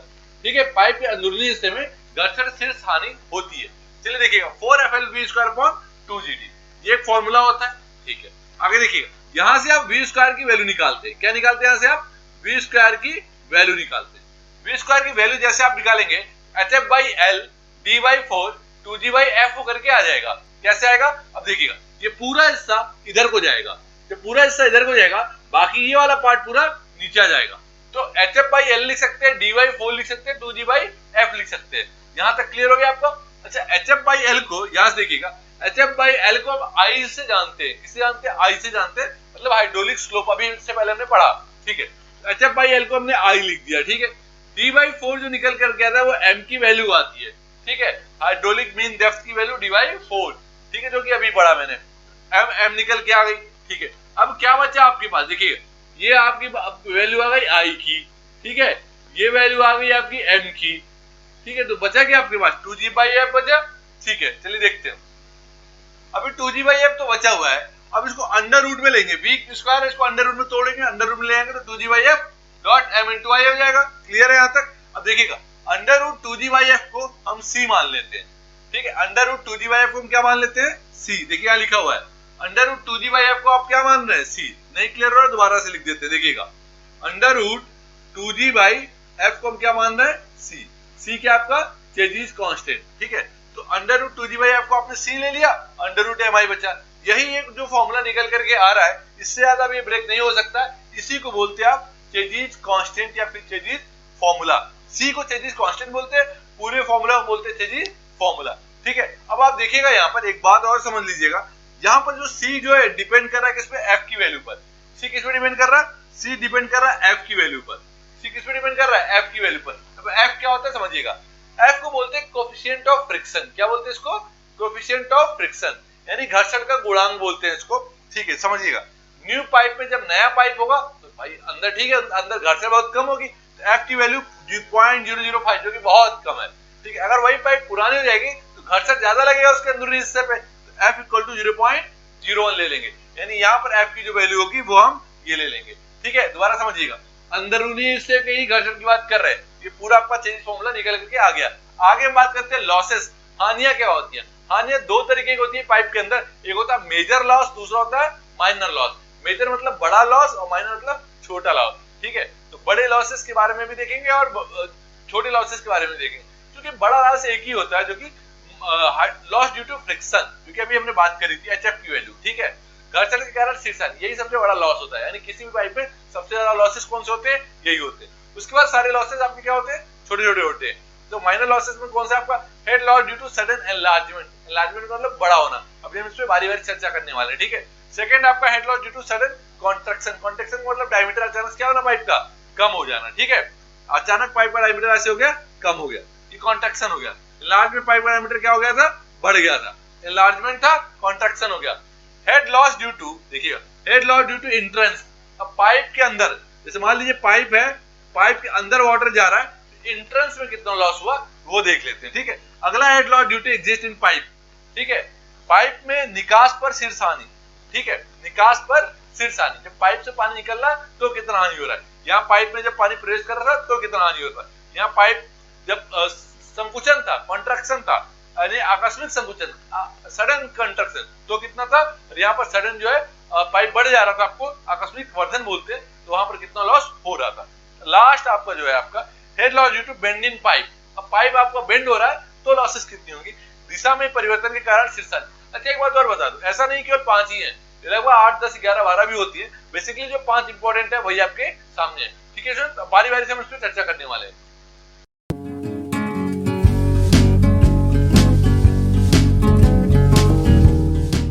देखिएगा हेड लॉस देखते हैं, हेड लॉस कौन कौन से है उसके डायरेक्ट फॉर्मूले को देखते हैं, ठीक है, डायग्राम के साथ। पहला जो सबसे इंपॉर्टेंट लॉस होता है head loss due to friction, friction की वजह से हेड लॉस, बार बार आप देख रहे हो हम इसका नाम ले रहे हैं, HF = 4FLV²/2G, ये इसका फॉर्मूला है, सबके एक वैल्यू थी, इसी से अभी हम चेंजेस कांस्टेंट फाइंड आउट किए थे, निकाल लेते हैं, ठीक है। देखते हैं, एक पाइप आपके पास है, पाइप की लेंथ L है, इसके अंदर वेलोसिटी V है, जो फ्लूइड की जो वेलोसिटी है वो V है और डायमीटर D है। देखिए HF = ये जो F है ये बताता है कि हेड लॉस कौन सा है, F का मतलब फ्रिक्शनल हेड लॉस, ठीक है, घर्षण शीर्षांश इसको बोलते हैं आप। इसमें क्या 4FLV², F क्या था, कोएफिशिएंट ऑफ फ्रिक्शन 0.005 या 0.01 ये वैल्यू थी, आपको ध्यान होगा। L length of pipe, V velocity, G gravity, D diameter of pipe, और 2 का मतलब 2 हो गया। तो आपको देखिए कोएफिशिएंट ऑफ फ्रिक्शन, यही F की वैल्यू जो थी वो आपका नया पाइप होगा तो 0.005, पुराना पाइप हो गया 0.01, ये वैल्यू निकालने के बाद ये फॉर्मूला आ जाता है, ठीक है। अगला आप देखिएगा head loss due to sudden enlargement, अचानक पाइप बड़ा हो गया, पाइप बड़ा हो गया तो क्या होगा, यहाँ पर भंवर बननी शुरू हो जाती है, भंवर बनने की वजह से यहाँ से भी हेड लॉसेस शुरू होते हैं। चलिए इसका जो फॉर्मूला है HEL = V1 - V2²/2G, ठीक है। A1 क्या है, एरिया ऑफ दिस साइड, और A2 क्या है, एरिया ऑफ सेक्शन 2 का। क्लियर हो गया, ये फॉर्मूला आपका हो गया। थर्ड आपका head loss due to sudden contraction, ठीक है। अच्छा इसको हिंदी में बोलते हैं आकस्मिक वर्धन के कारण शीर्षांश, ठीक है। अगला देखिएगा head loss due to sudden contraction, यहाँ पर कॉन्ट्रैक्शन हो रहा है, संकुचन हो रहा है, आकस्मिक संकुचन के कारण शीर्ष हानि। चलिए ठीक है, देखिए पाइप आपका यहाँ से था, अचानक पाइप का डायमीटर कम हो गया, ठीक है, कम होते ही HC का मतलब होता है contraction, head loss due to contraction, ठीक है, संकुचन कारण 0.5 V²/2G, ये इसका फॉर्मूला हो गया थर्ड का। तो आपने टोटल यहाँ फर्स्ट सेकंड थर्ड देखा, इसमें सबसे ज्यादा इंपॉर्टेंट पहला वाला है, कभी कभी बाय नेम पूछा जाता है, ठीक है। अगला देखिए head loss due to entrance of pipe, pipe के इंट्रेंस की वजह से कौन सा हेड लॉस हो रहा है, HEN = 0.5 V²/2G, ठीक है, पाइप में एंटर कर रहा है तो हेड लॉस है, ठीक है। अगला देखेंगे head loss due to bend in pipe, pipe में बेंडिंग की वजह से क्या हेड लॉस हो रहा है आपका, देखिएगा दिशा परिवर्तन के कारण शीर्षानी, HB = B मतलब बेंड, ठीक है, = K V²/2G, ठीक है। अब देखिए पाइप के अंदर जो वेलोसिटी थी तो V हो गई, K की वैल्यू एक्चुअली क्या होती है, 0.02 से 0.03 के बीच वेरी कर रही होती है, तो डिपेंड करता है या K की वैल्यू दी गई होगी, ठीक है। ये आपका टोटल क्या था, head loss in pipe, pipe में कैसे कैसे हेड लॉस हो सकते हैं, ये सारे कंडीशंस आपको इसमें दिखा दिए गए।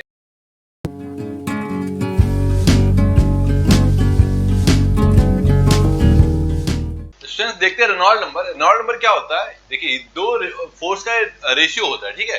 It is the ratio of inertia force to the viscous force, आप सब लिखा हुआ है inertia force to the viscous force of a liquid in a motion, यानी जब कोई लिक्विड मोशन में होता है उसके इनर्शिया फोर्स और विस्कस फोर्स के जो रेशियो होते हैं उसी को आप क्या बोलते हैं, रेनॉल्ड नंबर। इसको आरएन से दिखाते हैं, ये जड़त्व बल और चालन बल का अनुपात होता है, साफ साफ लिखा हुआ है जड़त्व बल और चालन बल का अनुपात होता है, इसको आरएन से डिनोट करते हैं, inertia force upon viscous force, ठीक है। तो रेनॉल्ड नंबर की वैल्यू अलग अलग होती है, फ्लो करने के दौरान लिक्विड जब फ्लो कर रहा होता है अलग अलग, तो रेनॉल्ड नंबर की वैल्यू अलग अलग होती है, ठीक है।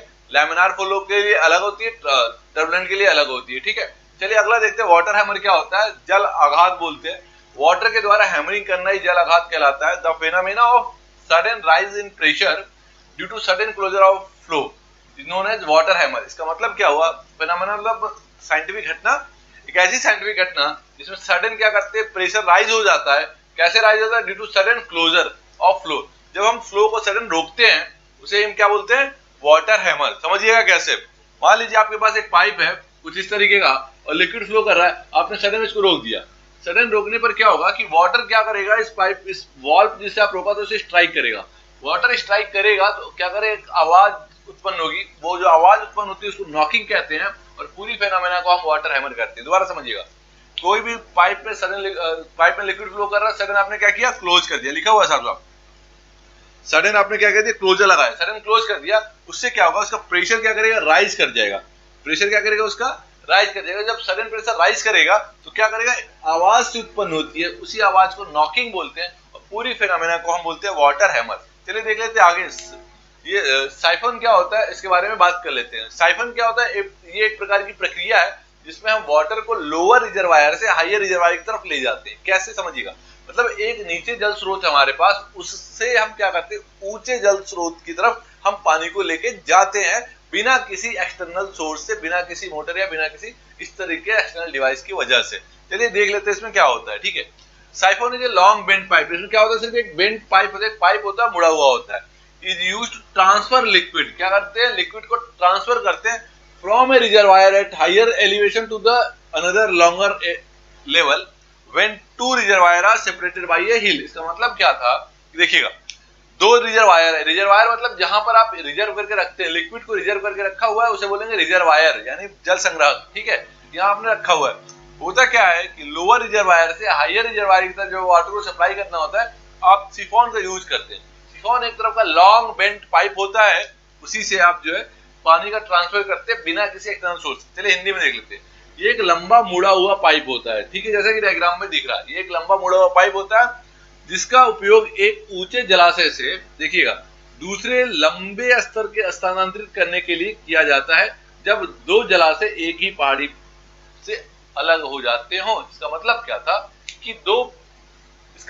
था कि दो रिजर्वायर है, दोनों अलग अलग पहाड़ियों पर हैं। ठीक है, पानी एक जगह से दूसरी जगह पहुंचाना है बिना किसी एक्सटर्नल सोर्स के, तो एक लॉन्ग बेंड पाइप का यूज करते हैं जिसकी सहायता से धीरे धीरे धीरे पानी एक रिजर्वायर से दूसरी रिजर्वायर में चला जाता है। इसी पूरी प्रक्रिया को साइफन कहते हैं। ठीक है, क्लियर हो गया। ये चैप्टर आपका यहीं फिनिश होता है। चलिए बढ़ते हैं नेक्स्ट चैप्टर की।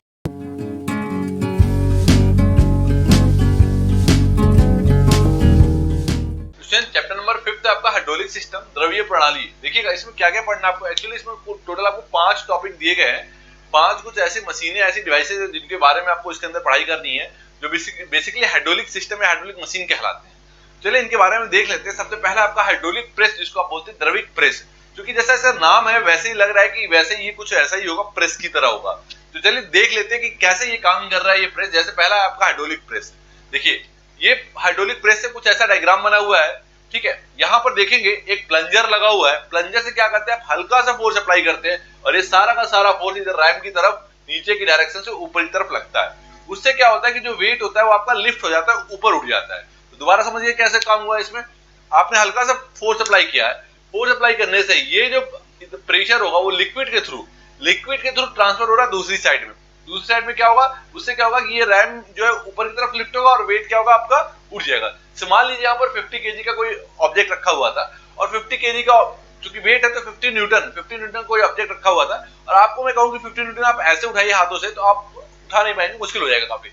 लेकिन अगर मैं आपसे कहूँ कि आपको हल्का सा फोर्स यहाँ अप्लाई करना है और आपका ये 50 न्यूटन का वेट उठ जाएगा, तो आप ये हल्का सा फोर्स अप्लाई कर सकते हैं। बेसिकली ये हाइड्रोलिक वाले जितने भी सिस्टम होते हैं सब में यही होता है। ठीक है, और सबसे बड़ी बात ये है कि जितने भी सिस्टम आपको ये दिख रहे हैं हाइड्रोलिक प्रेस, ये बेस होता है पास्कल लॉ पर। किस पर बेस होता है ये, पास्कल लॉ पे। समझिएगा इसको कैसे लिखना है, एग्जाम में कैसे आप लिखेंगे, ये सबसे बड़ी बात है, क्योंकि आपको मार्क्स पूरे लेने होते हैं। ठीक है स्टूडेंट्स,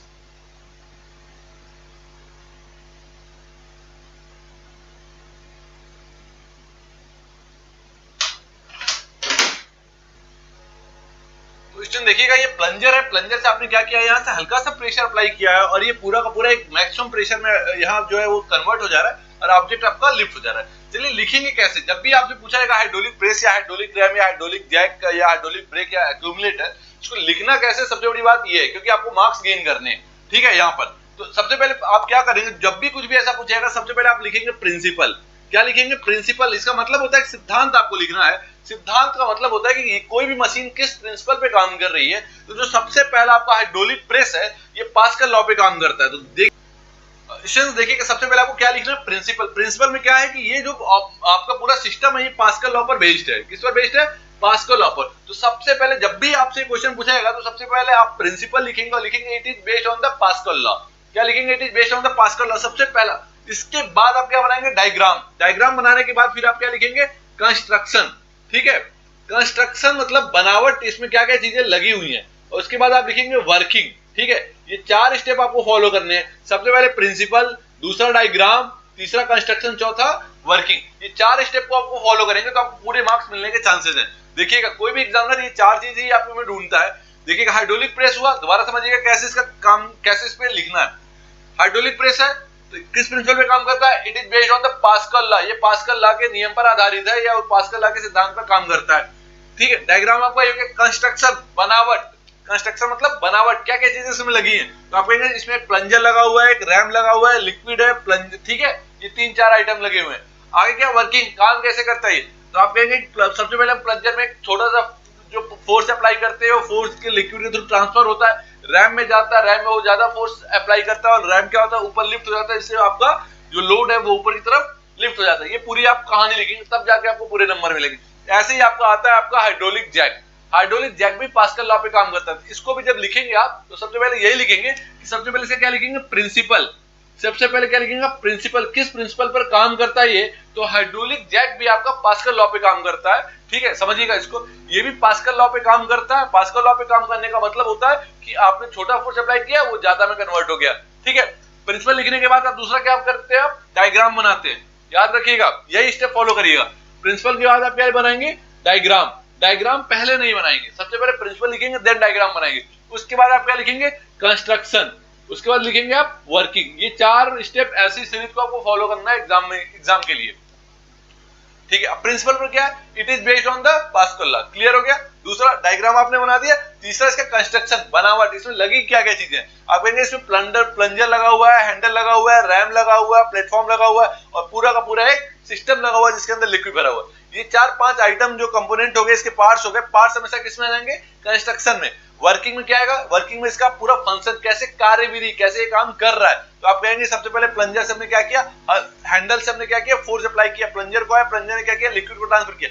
अब ये लिक्विड का फोर्स जो है ट्रांसफर होते होते होते होते कुछ इस तरीके से जाके लास्ट में किसमें लगेगा, रैम पर। रैम क्या होगा, लिफ्ट होगा। लिफ्ट होगा तो प्लेटफॉर्म ऊपर जाएगा और जो भी ऑब्जेक्ट आपके उसके ऊपर रहेगा वो क्या होगा, ऊपर की तरफ उठ जाएगा। जैक का काम क्या है, जैक का काम क्या है, ऑब्जेक्ट को ऊपर की तरफ लिफ्ट करना। ठीक है, यही तो काम है। तो आप देखिए आपने हल्का सा जो फोर्स लगाया और ये आपका ऊपर लिफ्ट किया, क्योंकि आपका फोर्स जो आपने लगाया था वो बहुत ज्यादा पावर में ट्रांसमिट हो रहा है। अब आप ऐसे समझ लीजिए कि आपके पास जो हाइड्रोलिक जैक होती है 4 व्हीलर में, आप उसको हल्का हल्का रोटेट कराते हैं और पूरी पूरी 4 व्हीलर जो आपकी लिफ्ट हो जाती है, ऊपर की तरफ उठ जाती है। पहले अगर टाइम का आप जैक देखोगे जिसमें आप ऐसे गोल गोल घुमाते थे तो बहुत मेहनत लगती थी, तब जाकर के वो जैक आपका ऊपर उठता था। लेकिन इस समय जितने भी जैक है सारे हाइड्रोलिक जैक है जिसमें आप 2 या 3 उंगली से आप हल्का हल्का प्रेशर अप्लाई करते हैं और ये पूरा का पूरा आपका उड़ जाता है। ऐसे ही अगला आपका आता है हाइड्रोलिक ब्रेक। अब आप ब्रेक के बारे में तो समझ ही सकते हैं, कम से कम आपको ये तो पता होगा कि अब बाइक में आप 2 उंगली से प्रेशर अप्लाई करते हैं और वो 2 उंगली का प्रेशर इतना ज्यादा प्रेशर क्रिएट करता है लिक्विड में कि पूरी की पूरी बाइक आपकी एक जगह स्टॉप हो जाती है। तो वैसे आप इसको भी समझ लीजिएंगे। ठीक, देखिएगा ये पूरा आपका एक हाइड्रोलिक ब्रेक है जिसको आप द्रवित ब्रेक बोलते हैं। यहाँ पर आपका लगा हुआ पैडल, ये क्या लगा हुआ आपका पैडल। पैडल से आप हल्का सा प्रेशर अप्लाई करते हैं जिससे क्या होता है कि ये पूरा का पूरा पिस्टन बहुत तेजी से लिक्विड को प्रेस करता है और ये लिक्विड को जैसे ही प्रेस करेगा ये लिक्विड जा करके सीधे क्या करेगा, ये ब्रेक सूप पर एकदम पकड़ लेगा, मतलब एकदम जाम सा कर देगा बिल्कुल। ठीक है, इस तरीके से लिक्विड का। तो कुल मिला के आपका ये भी आप देख रहे हैं कुछ इस तरीके से जो है पास्कल लॉ पर ही बेस्ड दिख रहा है आपका। समझिएगा इसको, आपने इसको प्रेस किया, लिक्विड आपका इधर आया, पिस्टन से मूव करते लिक्विड कहां तक गया, ब्रेक शू में गया। ठीक है, तो कुल मिला के बात ये हुआ, लिखने का तरीका वही है। सबसे पहले प्रिंसिपल, देन आपका डायग्राम, देन कंस्ट्रक्शन मतलब बनावट और सबसे अंत में कार्यविधि यानी वर्किंग लिखेंगे आपका। ठीक है, इसी तरीके से आपका आता है एक हाइड्रोलिक रैम। अब इसका फंक्शन समझिएगा, देखिएगा सबका फंक्शन बारी बारी समझ लीजिएगा। ये क्या है, ऑब्जेक्ट को लिफ्ट करने के लिए काम आता है। ये जैक है, ये भी ऑब्जेक्ट को लिफ्ट करने का काम आता है, लेकिन हैवी ऑब्जेक्ट को ये लिफ्ट करता है। ठीक है, समझिएगा यहाँ पर। तीसरा आपका हाइड्रोलिक ब्रेक, ठीक है, जो कि ऑब्जेक्ट को, जो कि व्हीकल को क्या करने का काम आता है, स्टॉप करने का काम आता है। ये तो इसकी वर्किंग हो गई पूरी की पूरी। ठीक है, प्रिंसिपल क्या है, ये पास्कल लॉ पर बेस्ड है। बाकी सारी चीजें आपकी वैसे ही हैं, कंस्ट्रक्शन, डायग्राम, कंस्ट्रक्शन और वर्किंग। आगे देखिएगा इसका हाइड्रोलिक रैम। हाइड्रोलिक रैम भी एक तरीके का जो है ये आपका वाटर हैमर पे काम करता है। देखिए यहाँ प्रिंसिपल थोड़ा चेंज हो जाता है। तो ये किस प्रिंसिपल पे काम करता है, वाटर हैमर पर, जिसको आप बोलते हैं जल आघात पे। ठीक है, जल आघात पे काम करता है। कैसे काम करता है, देखिएगा यहाँ से लिक्विड इधर को आया, वाल्व देखिएगा, ये वाल्व है, इसको बोलते हैं सप्लाई वाल्व। जब लिक्विड इधर को आता है तो ये पूरे टैंक के अंदर बॉल बॉक्स के अंदर भर जाता है। जैसे ही बॉल बॉक्स के अंदर भरने लगेगा तो ये वाला जो वाल्व है ये धीरे धीरे बंद हो जाएगा। कौन सा वाल्व, वेस्ट वाल्व। जैसे ये वॉल्व बंद हो जाएगा ये पूरा, तो ये वॉल्व जब चूंकि लिक्विड भरना शुरू होगा तो ये अपने आप इस वॉल्व को ओपन कर देगा। जैसे ये वॉल्व ओपन होगा, लिक्विड इधर से होते हुए हल्का हल्का जो प्रेशर लगेगा तो लिक्विड धीरे धीरे राइज करके आपका टैंक में पहुंच जाएगा जहां पर आपको लिक्विड को पहुंचाना है। दोबारा समझिएगा इसको, और नहीं तो गलती करेंगे आप, फिर नुकसान आपका है। समझिएगा इसको, ये आपका वाटर सोर्स है, ठीक है। वाटर सोर्स से लिक्विड क्या हुआ, धीरे धीरे पाइप के अंदर गया, पाइप के अंदर गया, ये क्या आपका supply valve. Basically supply valve क्या कर रहा है, लिक्विड को सप्लाई कर रहा है। ये जाने तो दे रहा है, आने नहीं दे रहा है। समझिएगा, ये जाने तो दे रहा है लेकिन आने नहीं दे रहा। आते ही जैसे क्या होगा, जैसे लिक्विड फिल होगी, तो ये कुछ ऐसा था आपका शुरू में, कुछ ऐसा था ये। जैसे लिक्विड फिल होगी तो ये बंद हो जाएगा, बंद हो जाएगा तो ये वाला वाल्व आपका ओपन हो जाएगा, दूसरा वाला।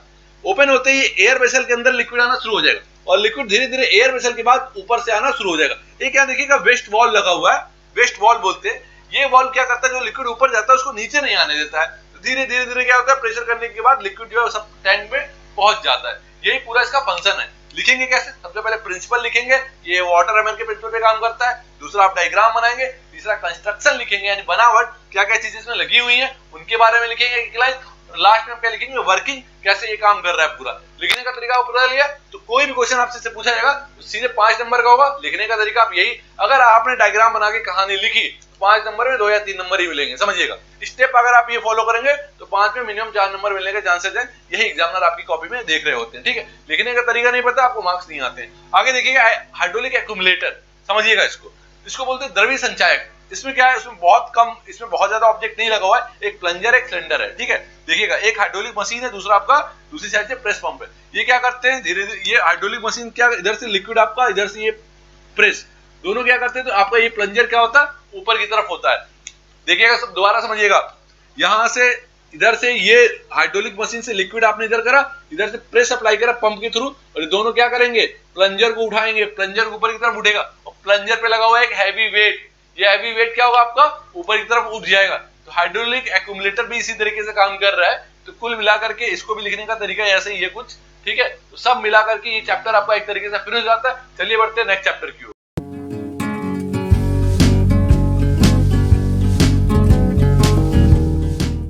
हमारा 6वां चैप्टर है आपका जल टरबाइन एवं पंप, यानी वाटर टरबाइन एंड पंप। तो इसमें आपको बेसिकली 2 चीजें पढ़नी है। पहला आपको टरबाइन पढ़ना है जो कि वाटर पर बेस्ड होगा, दूसरा आपको पंप पढ़ना है वो भी वाटर पर बेस्ड होगा, ठीक है। तो 2 चीजें आपको पढ़नी है, वाटर टरबाइन एंड पंप। चलिए देख लेते हैं पहले आज इस टॉपिक में, इस चैप्टर के टॉपिक में क्या क्या चीजें हैं आपके पास जो आपको पढ़ाई करनी है इस चैप्टर में। पहला आपका कॉन्सेप्ट ऑफ टरबाइन, यानी टरबाइन का कॉन्सेप्ट, बेसिकली टरबाइन होता क्या है उसके बारे में देखना है। टरबाइन की संकल्पना बोल देते हैं इसको, ठीक है, टरबाइन की संकल्पना। अगला है सेकंड आपका impulse turbine and reaction turbine. क्योंकि देखिए टरबाइन के बहुत सारे टाइप्स हैं, लेकिन बेसिकली जो आपके सिलेबस में 2 ही है, आपका इंपल्स टरबाइन और रिएक्शन टरबाइन ही पढ़ाई करनी है। तो ठीक है, इसको आवेग और प्रतिक्रिया टरबाइन भी बोलते हैं हिंदी में। चलिए ठीक है, अगला देखिएगा Pelton wheel, Francis turbine and Kaplan turbine. अब देखिएगा, ये जो पेल्टन व्हील है ये जो है आपका इंपल्स टरबाइन है, और फ्रांसिस और कपलान टरबाइन ये जो आपका है वो रिएक्शन टरबाइन है। कुल मिला के बात यूं कहे तो इंपल्स टरबाइन का एक एग्जांपल आपका पेल्टन व्हील है, और रिएक्शन टरबाइन का एग्जांपल है फ्रांसिस टरबाइन और कैप्लॉन टरबाइन, ठीक है स्टूडेंट। इसको हिंदी में बोलते हैं पेंटल व्हील, पेल्टन व्हील। कहीं कहीं पर पेल्टन व्हील बोलेंगे, कहीं कहीं पर पेल्टन टरबाइन बोलेंगे, बात एक ही है, ठीक है। पेल्टन व्हील बोल दीजिए चाहे पेल्टन टरबाइन बोल दीजिए। अगला आपका फ्रांसिस टरबाइन या फिर कैप्लॉन टरबाइन, क्लियर हो गया यहाँ तक। चौथा आपका आता है हाइड्रोलिक पंप, मतलब कुल मिला के टरबाइन यहाँ खत्म। 3rd टॉपिक तक टरबाइन खत्म। चौथे टॉपिक पर आते हैं हाइड्रोलिक पंप। अब यहाँ से स्टार्ट हो रहा है आपका सेकंड पार्ट, यानी पंप। पंप में हाइड्रोलिक पंप होता है, ठीक है, हाइड्रोलिक पंप के बारे में पढ़ना। पंप में भी 2 तरह की बेसिकली पंप पढ़नी। पहला तो आपका रेसिप्रोकेटिंग पंप, रेसिप्रोकेटिंग पंप को बोलते हैं प्रत्यागामी पंप। गियर पंप एक छोटा सा पार्ट है, तो गियर पंप भी पढ़ लेंगे। दूसरा जो बड़ा पंप है वो है सेंट्रीफ्यूगल पंप, मतलब कि बेसिकली जो पंप के बारे में पढ़ाई करनी है वो 2 करनी है। पहला आपका रेसिप्रोकेटिंग पंप, दूसरा आपका सेंट्रीफ्यूगल पंप। तो रेसिप्रोकेटिंग पंप को बोलते हैं प्रत्यागामी पंप, और सेंट्रीफ्यूगल पंप को बोलते हैं अपकेंद्री पंप। प्राइमिंग और कैविटेशन ये एक प्रक्रिया होती है, एक प्रोसेस होती है, छोटा टॉपिक है, तो इसको देख लेंगे, ठीक है। जो इसमें 2 बड़ा टॉपिक है रेसिप्रोकेटिंग पंप और सेंट्रीफ्यूगल पंप। कुल मिला के टरबाइन आपको पढ़ना है, 3 तरह की टरबाइन पढ़नी है, पेल्टन व्हील, फ्रांसिस और कैप्लॉन। इसके बाद जो आपको पढ़ना है पंप में रेसिप्रोकेटिंग पंप और सेंट्रीफ्यूगल पंप, ये 2 बड़े टॉपिक है, ठीक है स्टूडेंट। तो चलिए बात करते हैं बारी बारी से कॉन्सेप्ट ऑफ टरबाइन पे। टरबाइन होता क्या है बेसिकली, टरबाइन क्या है, ये define as the hydraulic machine, ठीक है। क्योंकि हाइड्रोलिक पर बेस्ड है तो हाइड्रोलिक मशीन है, क्योंकि जल के लिए काम कर रहा है तो हाइड्रोलिक मशीन है। जो भी मशीन है जल से संबंधित चीजों पे काम करेगी उन्हें बोलेंगे हाइड्रोलिक मशीन, ठीक है। यानी जल की हेल्प से, यानी लिक्विड की हेल्प से जो मशीनें काम कर रही है उसे बोलेंगे हम हाइड्रोलिक मशीन। तो चलिए देख लेते हैं। It is defined as a hydraulic machine which convert hydraulic energy into mechanical energy. जो क्या कर रहा है टरबाइन, जो कि हाइड्रोलिक एनर्जी किस में कन्वर्ट कर रहा है, मैकेनिकल एनर्जी में कन्वर्ट कर रहा है। ठीक है, हिंदी में अगर बात करें तो ये एक द्रवीय मशीन है। कैसी मशीन है? एक द्रवीय मशीन है जो कि द्रवीय ऊर्जा को यांत्रिक ऊर्जा में बदल देता है। तो टरबाइन बेसिकली क्या हुआ, एक डिवाइस है, एक मशीन है जो कि द्रवीय ऊर्जा को किसमें बदल रहा है, यांत्रिक ऊर्जा में बदल रहा है। बेसिकली एक मशीन है। तो कैसी मशीन है ये? द्रवीय मशीन है, यानी हाइड्रोलिक मशीन है। क्लियर हो गया यहाँ तक? चलिए बात करते हैं आगे। क्लासिफिकेशन ऑफ टरबाइन, क्योंकि टरबाइन का वर्गीकरण, कितने पार्ट में टरबाइन को आप बांटते हैं। वैसे तो कई टाइप्स हैं, लेकिन जो बेसिकली आपको दो पढ़ना जो आपके सिलेबस में वो दो ही हैं। पहला आपका इंपल्स टरबाइन है, दूसरा आपका रिएक्शन टरबाइन है। इंपल्स टरबाइन को एक नाम से और जानते हैं वेलोसिटी टरबाइन, और ऐसे रिएक्शन टरबाइन को एक नाम से और जानते हैं प्रेशर टरबाइन। कभी कभी रिएक्शन टरबाइन को प्रेशर टरबाइन नाम देकर के पूछेगा, कंफ्यूज मत होइएगा। या फिर इंपल्स टरबाइन को क्या पूछा जाएगा, वेलोसिटी टरबाइन से, तो कंफ्यूज मत होइएगा। ठीक है, हिंदी में बोलते हैं इंपल्स को आवेग और वेलोसिटी को बोलते हैं वेग। ऐसे रिएक्शन टरबाइन को बोलते हैं प्रतिक्रिया टरबाइन और प्रेशर टरबाइन को बोलते हैं दाब टरबाइन। क्लियर हो गया? तो चलिए जो पहला टॉपिक आपका इंपल्स और वेलोसिटी टरबाइन उसको देख लेते हैं। ठीक है फ्रेंड्स, पहला टॉपिक आपका इंपल्स टरबाइन। इंपल्स टरबाइन चूंकि होता क्या है देख लेते हैं। In this turbine available hydraulic energy of water is converted into kinetic energy. ठीक है, बाय कॉन्ट्रैक्टिंग नोजल। अब समझिएगा होता क्या है कि जो अवेलेबल, जो द्रव के अंदर उपलब्ध ऊर्जा है, जो उपलब्ध ऊर्जा है यानी अवेलेबल एनर्जी ऑफ वाटर है, उसको कन्वर्ट किया जाता है, बदला जाता है। किसमें बदला जाता है? काइनेटिक एनर्जी में, यानी गतिज ऊर्जा में। यानी वाटर के अंदर जो ऊर्जा अवेलेबल एनर्जी थी, वाटर के अंदर जो अवेलेबल एनर्जी थी उसको चेंज किया गया काइनेटिक एनर्जी में। किसकी हेल्प से? कॉन्ट्रैक्टिंग नोजल की हेल्प से। ठीक है, water is fed to nozzle through penstock. अब ये बताइए नोजल की हेल्प से किया जा रहा है, नोजल में जो वाटर आ रहा है वो किसके थ्रू आ रहा है? पेनस्टॉक के थ्रू आ रहा है।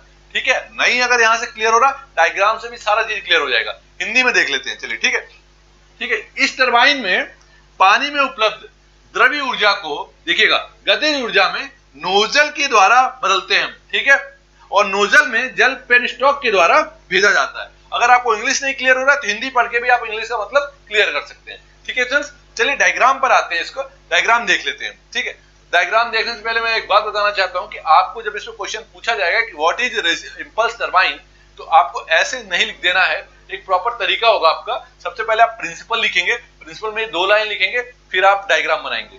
ठीक है, डायरेक्ट डायग्राम नहीं बनाएंगे, पहले प्रिंसिपल देन डायग्राम, उसके बाद कंस्ट्रक्शन और वर्किंग। 4 चीजें मैं बार बार बोल रहा हूं, उसको आपको लिखना है। पहले आपको प्रिंसिपल, दूसरा आपको डायग्राम, तीसरा आपको कंस्ट्रक्शन और चौथा आपको वर्किंग। ये 4 चीजें लिखनी है। प्रिंसिपल PDCW यानी प्रिंसिपल, डायग्राम, कंस्ट्रक्शन और वर्किंग। यही 4 स्टेप ऊपर से लेकर नीचे तक फॉलो करना। इनके साथ भी यही काम करना है आपको। चलिए हम समझा देते हैं। ठीक है, अब आते हैं, ये आपका हो गया पूरा प्रिंसिपल। प्रिंसिपल के बाद अब हम आते हैं किस पर? डायग्राम पर। ये पूरा आपका डायग्राम रहा। और अब आते हैं तीसरा कंस्ट्रक्शन यानी बनावट। बनावट में क्या क्या चीजें लगी हुई है यहां से देखते हैं। एक पेनस्टॉक है, पेनस्टॉक के बाद दूसरा क्या है? नोजल है, नोजल के बाद क्या है? टरबाइन है, टरबाइन में क्या लगा हुआ है? बकेट लगा हुआ है, नीचे एक टेल रेस है, ऊपर केसिंग लगी हुई है, रनर व्हील है। ये सब क्या हो गया? इसके कंस्ट्रक्शन हो गए, बनावट हो गए। इन सब चीजों से मिलकर के बना हुआ है। बनावट यानी कंस्ट्रक्शन मतलब किन किन चीजों से मिलकर बना हुआ है, इसके बारे में लिखिए। उसके बाद वर्किंग। अब आते हैं वर्किंग समझते हैं। ठीक है, शुरुआत यहां से करते हैं, टैंक से। यहां से वाटर क्या हुआ? पेनस्टॉक के थ्रू कहां गया? नोजल में। नोजल लगा हुआ है, नोजल क्या करेगा? बहुत तेजी से वाटर स्ट्राइक करेगा। जो रनर पर बकेट लगा हुआ, बकेट कुछ ऐसे कटोरी जैसा होता है, मतलब ऐसे कटोरी जैसा सा लगा हुआ था, जैसा ये दिख रहा है आपको यहाँ पर। इस पर क्या करेगा? वाटर बहुत तेजी से स्ट्राइक करेगा। जब वाटर इस पर स्ट्राइक करेगा तो ये एंटी क्लॉकवाइज डायरेक्शन में रोटेट कर रहा होगा। ठीक है, एंटी क्लॉकवाइज डायरेक्शन में रोटेट करेगा। तो चूंकि ये रोटेट करेगा तो शाफ्ट रोटेट करेगा, शाफ्ट फिर आगे जाके जनरेटर में के शाफ्ट को रोटेट कराएगा, देन इलेक्ट्रिसिटी जनरेट हो जाएगी। ठीक है, कुल मिलाकर इसका शाफ्ट कहां जाके जुड़ेगा? जनरेटर में। तो टरबाइन का शाफ्ट कहां जाके जुड़ने वाला है? जनरेटर में। और जनरेटर का शाफ्ट जब घूमेगा तो इलेक्ट्रिसिटी जनरेटर जनरेट कर देगा। कुल मिला के बात आपको यहां से दोबारा समझ लेनी है। वाटर यहां से टैंक से गया, पेनस्टॉक के थ्रू गया। पेनस्टॉक क्या कर रहा है? केवल वाटर को सप्लाई कर रहा है। पूछा जाएगा पेनस्टॉक क्या कर रहा है? वाटर को टैंक से नोजल को सप्लाई कर रहा है। नोजल क्या कर रहा है? वाटर को बकेट पे स्ट्राइक कर रहा है। बकेट स्ट्राइक करते क्या होगा? आपको पूरा रनर घूमेगा, रनर घूमे तो शाफ्ट घूमे। केसिंग क्या है? केसिंग का मतलब होता है हिंदी में आवरण, जो ढक करके रखता है ताकि अंदर का पानी बाहर ना जाए या बाहर का कोई इफेक्ट अंदर ना आए। नीचे बना हुआ है टेल रेस, समझिएगा। टेल रेस का क्या काम है? जो पानी यूज हो जाता है उसको बाहर भेज देता है, ये काम होता है टेल रेस का। और बाहर कहां भेजता है? नदी, नहर, कैनाल में, और आगे जाके ये पानी आपके सिंचाई में यूज हो जाता है। ठीक है, तो ये पूरा आपका रहा इंपल्स टरबाइन का। ऐसे ही हम आगे बात करने जा रहे हैं रिएक्शन टरबाइन के बारे में। ठीक है फ्रेंड्स, देखिए इंपल्स टरबाइन हो चुका था आपका, अब रिएक्शन टरबाइन की बात करते हैं। ठीक है, क्योंकि जब रिएक्शन टरबाइन की जैसी बात करेंगे तो आपका फ्रांसिस टरबाइन और कैप्लान टरबाइन इसी के अंदर इंक्लूड हो जाएगा। जैसे कि हमने जब इंपल्स की बात करी थी तो आपका पेल्टन व्हील इंक्लूड हो गया था। ठीक है, तो इसी तरीके से रिएक्शन टरबाइन है, ये एक प्रिंसिपल है जिस पर फ्रांसिस और कैप्लान बेस्ड है। चलिए बात करते हैं आपका रिएक्शन टरबाइन पर। रिएक्शन टरबाइन को हिंदी में प्रतिक्रिया टरबाइन भी बोलते हैं। फ्रांसिस टरबाइन का एग्जांपल लेकर के हम रिएक्शन टरबाइन को आपको समझाने जा रहे हैं, देखते हैं। ठीक है, pressure energy is converted into kinetic energy. इसमें बेसिकली क्या है, चूंकि हम इसको एक प्रेशर टरबाइन भी बोलते हैं, तो बेसिकली काम क्या है इसका, प्रेशर एनर्जी को हम काइनेटिक एनर्जी में कन्वर्ट कर रहे होते हैं, इसीलिए इसका नाम है आपका प्रेशर टरबाइन भी कहते हैं। ठीक है, and most part of energy is remains unchanged. क्योंकि प्रेशर एनर्जी को हम जो है काइनेटिक एनर्जी में चेंज कर रहे हैं और बाकी जो पार्ट है इसका, बाकी जो प्रेशर का बाकी जो एनर्जी का पार्ट है वो रह जाता है। ठीक है, आगे देखिए, since pressure is very high at inlet, उससे क्या होता है कि इनलेट में प्रेशर बहुत हाई होता है, अभी हम डायग्राम में देखेंगे कैसे, of the spiral casing, so it is varies gradually, मतलब ये बहुत धीरे धीरे करके अचानक से बढ़ता है, to outlet as water passes through casing into the draft tube. जब वो जो है केसिंग से होते हुए ड्राफ्ट ट्यूब की तरफ वाटर जाता है, तो ये धीरे धीरे ग्रेजुअली, मतलब धीरे धीरे आगे की तरफ ये बढ़ता है। चलिए ठीक है, देख लेते हैं इसको, एक बार इसको हिंदी में देख लेते हैं। इसमें दाब ऊर्जा गतिज ऊर्जा में परिवर्तित होती है। ठीक है, क्लियर है, वही लाइन हमने ऊपर बोली थी कि pressure energy convert into kinetic energy. आगे देखिएगा, और ऊर्जा का अधिकतर भाग बदलता नहीं है। ठीक है, सिंस प्रेशर इज लिखा ना, एनर्जी रिमेन्स अनचेंज्ड, बदलता नहीं है। ठीक है, यद्यपि प्रवेश पर दाब स्पाइरल केसिंग में बहुत अधिक होता है, अतः यह धीरे धीरे निकास तक बदलकर केसिंग होता है और ड्राफ्ट ट्यूब पर पहुंच जाता है। अब इसका मतलब समझिएगा पहले कि होता कैसे। सामने आपके डायग्राम है, ये डायग्राम आपका फ्रांसिस टरबाइन का है। ये काम कैसे करता है, ऐसे देखिएगा, आपके पास एक रिजर्वायर है जहां पर आपने वाटर को इकट्ठा कर रखा है। पेनस्टोक एक ऐसा पाइप होता है जो कि रिजर्वायर से और इस पूरे जो टरबाइन का सिस्टम होता है उससे वो कनेक्ट करता है, मतलब एक तरीके से उसको हम सप्लाई पाइप भी बोल सकते हैं। तो ये वाटर को सप्लाई किया, यहां तक गया, यहां पर एक केसिंग है। केसिंग क्या है, बिल्कुल पैक्ड है। केसिंग का मतलब होता है आवरण, बाहरी हिस्सा। ठीक है, केसिंग यहाँ पैक्ड है। यहां पर देखिएगा एक गाइड वेन है। बेसिकली क्या, गाइड वेन थोड़ा सा हिस्सा जो ओपन खुला हुआ होता है।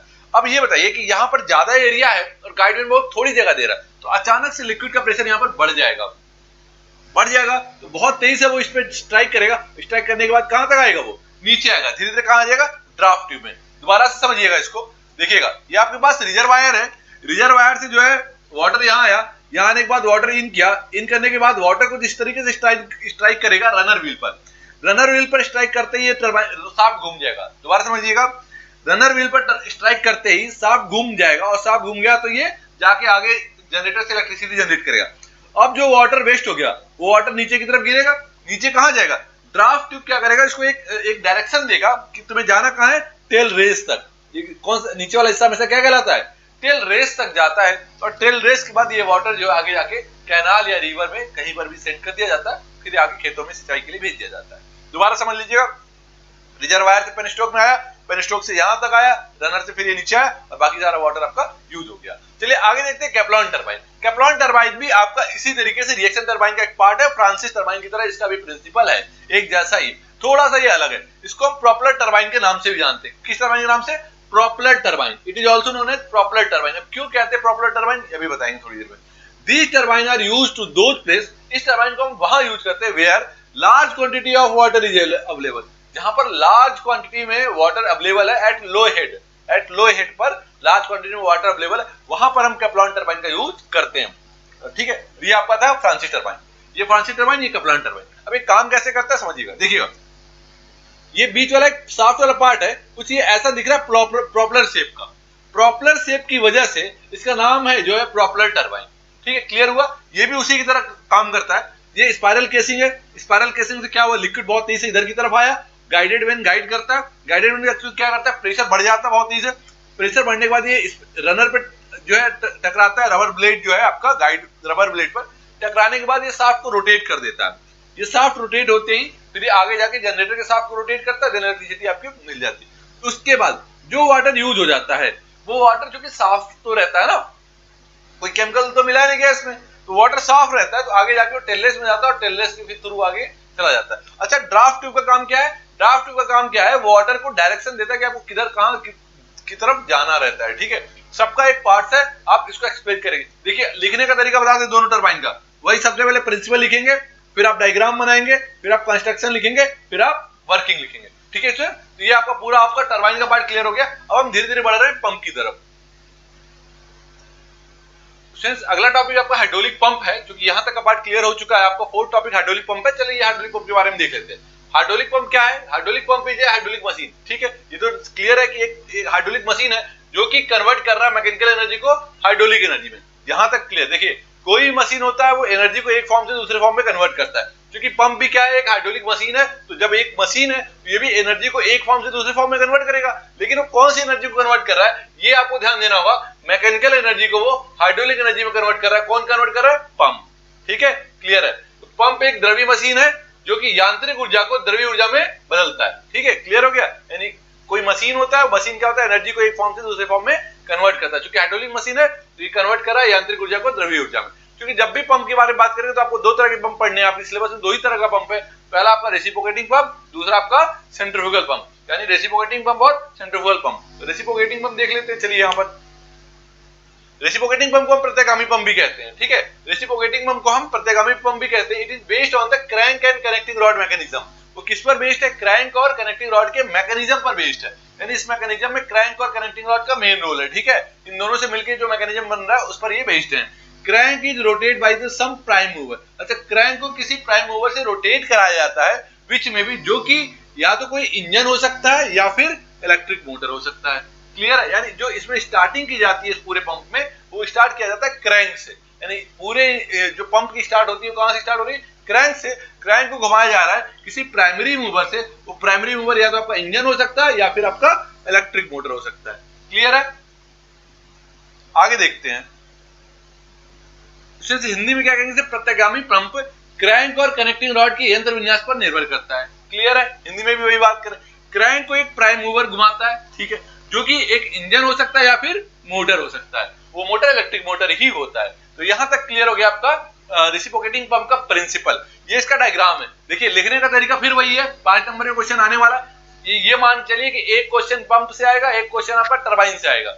श्योर है इस चैप्टर से 10 नंबर के क्वेश्चन आते हैं, ठीक है। तो आपको अगर ये तैयारी अच्छे से करनी होगी तो ये चैप्टर आपको ध्यान से देखना होगा, ठीक है। अब आप देखिएगा पंप, देखिए दो तरह के पंप है, रेसिप्रोकेटिंग और सेंट्रीफ्यूगल। इसमें से कोई एक आएगा बाय नेम, ठीक है। तो देख लेते हैं इसको लिखना कैसे। सबसे पहले आपको इसका प्रिंसिपल लिखना है, जो कि आपको मैंने बता दिया है। प्रिंसिपल के बाद क्या लिखना होता है? डायग्राम, जो कि डायग्राम सामने है। उसके बाद क्या होता है आपका? कंस्ट्रक्शन, बनावट। बनावट में क्या क्या चीजें इसमें लगी हुई है। और इसके बाद फिर क्या आपका आता है? वर्किंग, यानी कार्यविधि। चलिए ठीक है, प्रिंसिपल हो गया। डायग्राम देख लेते हैं।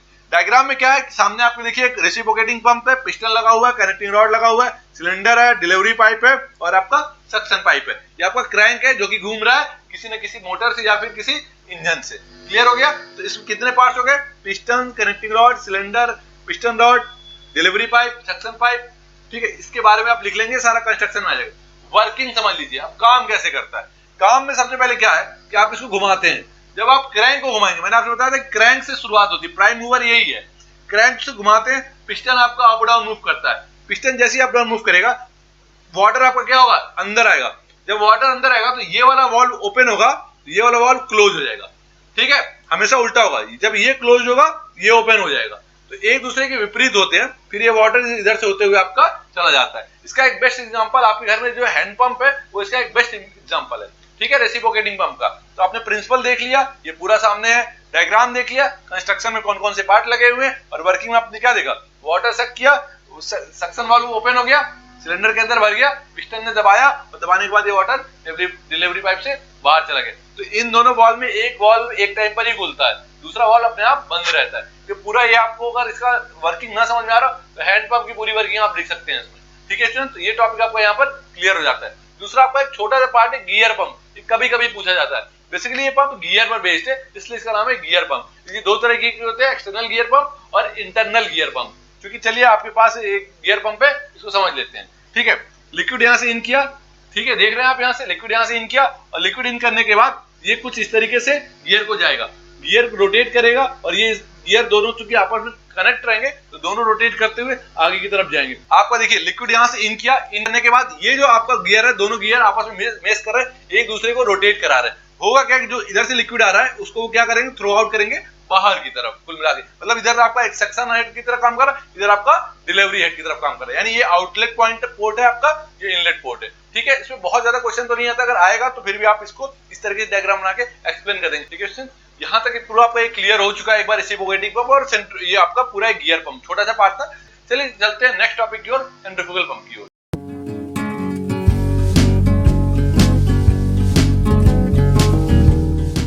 देखिएगा सेंट्रीफ्यूगल पंप है, लास्ट टॉपिक आपका है चैप्टर का।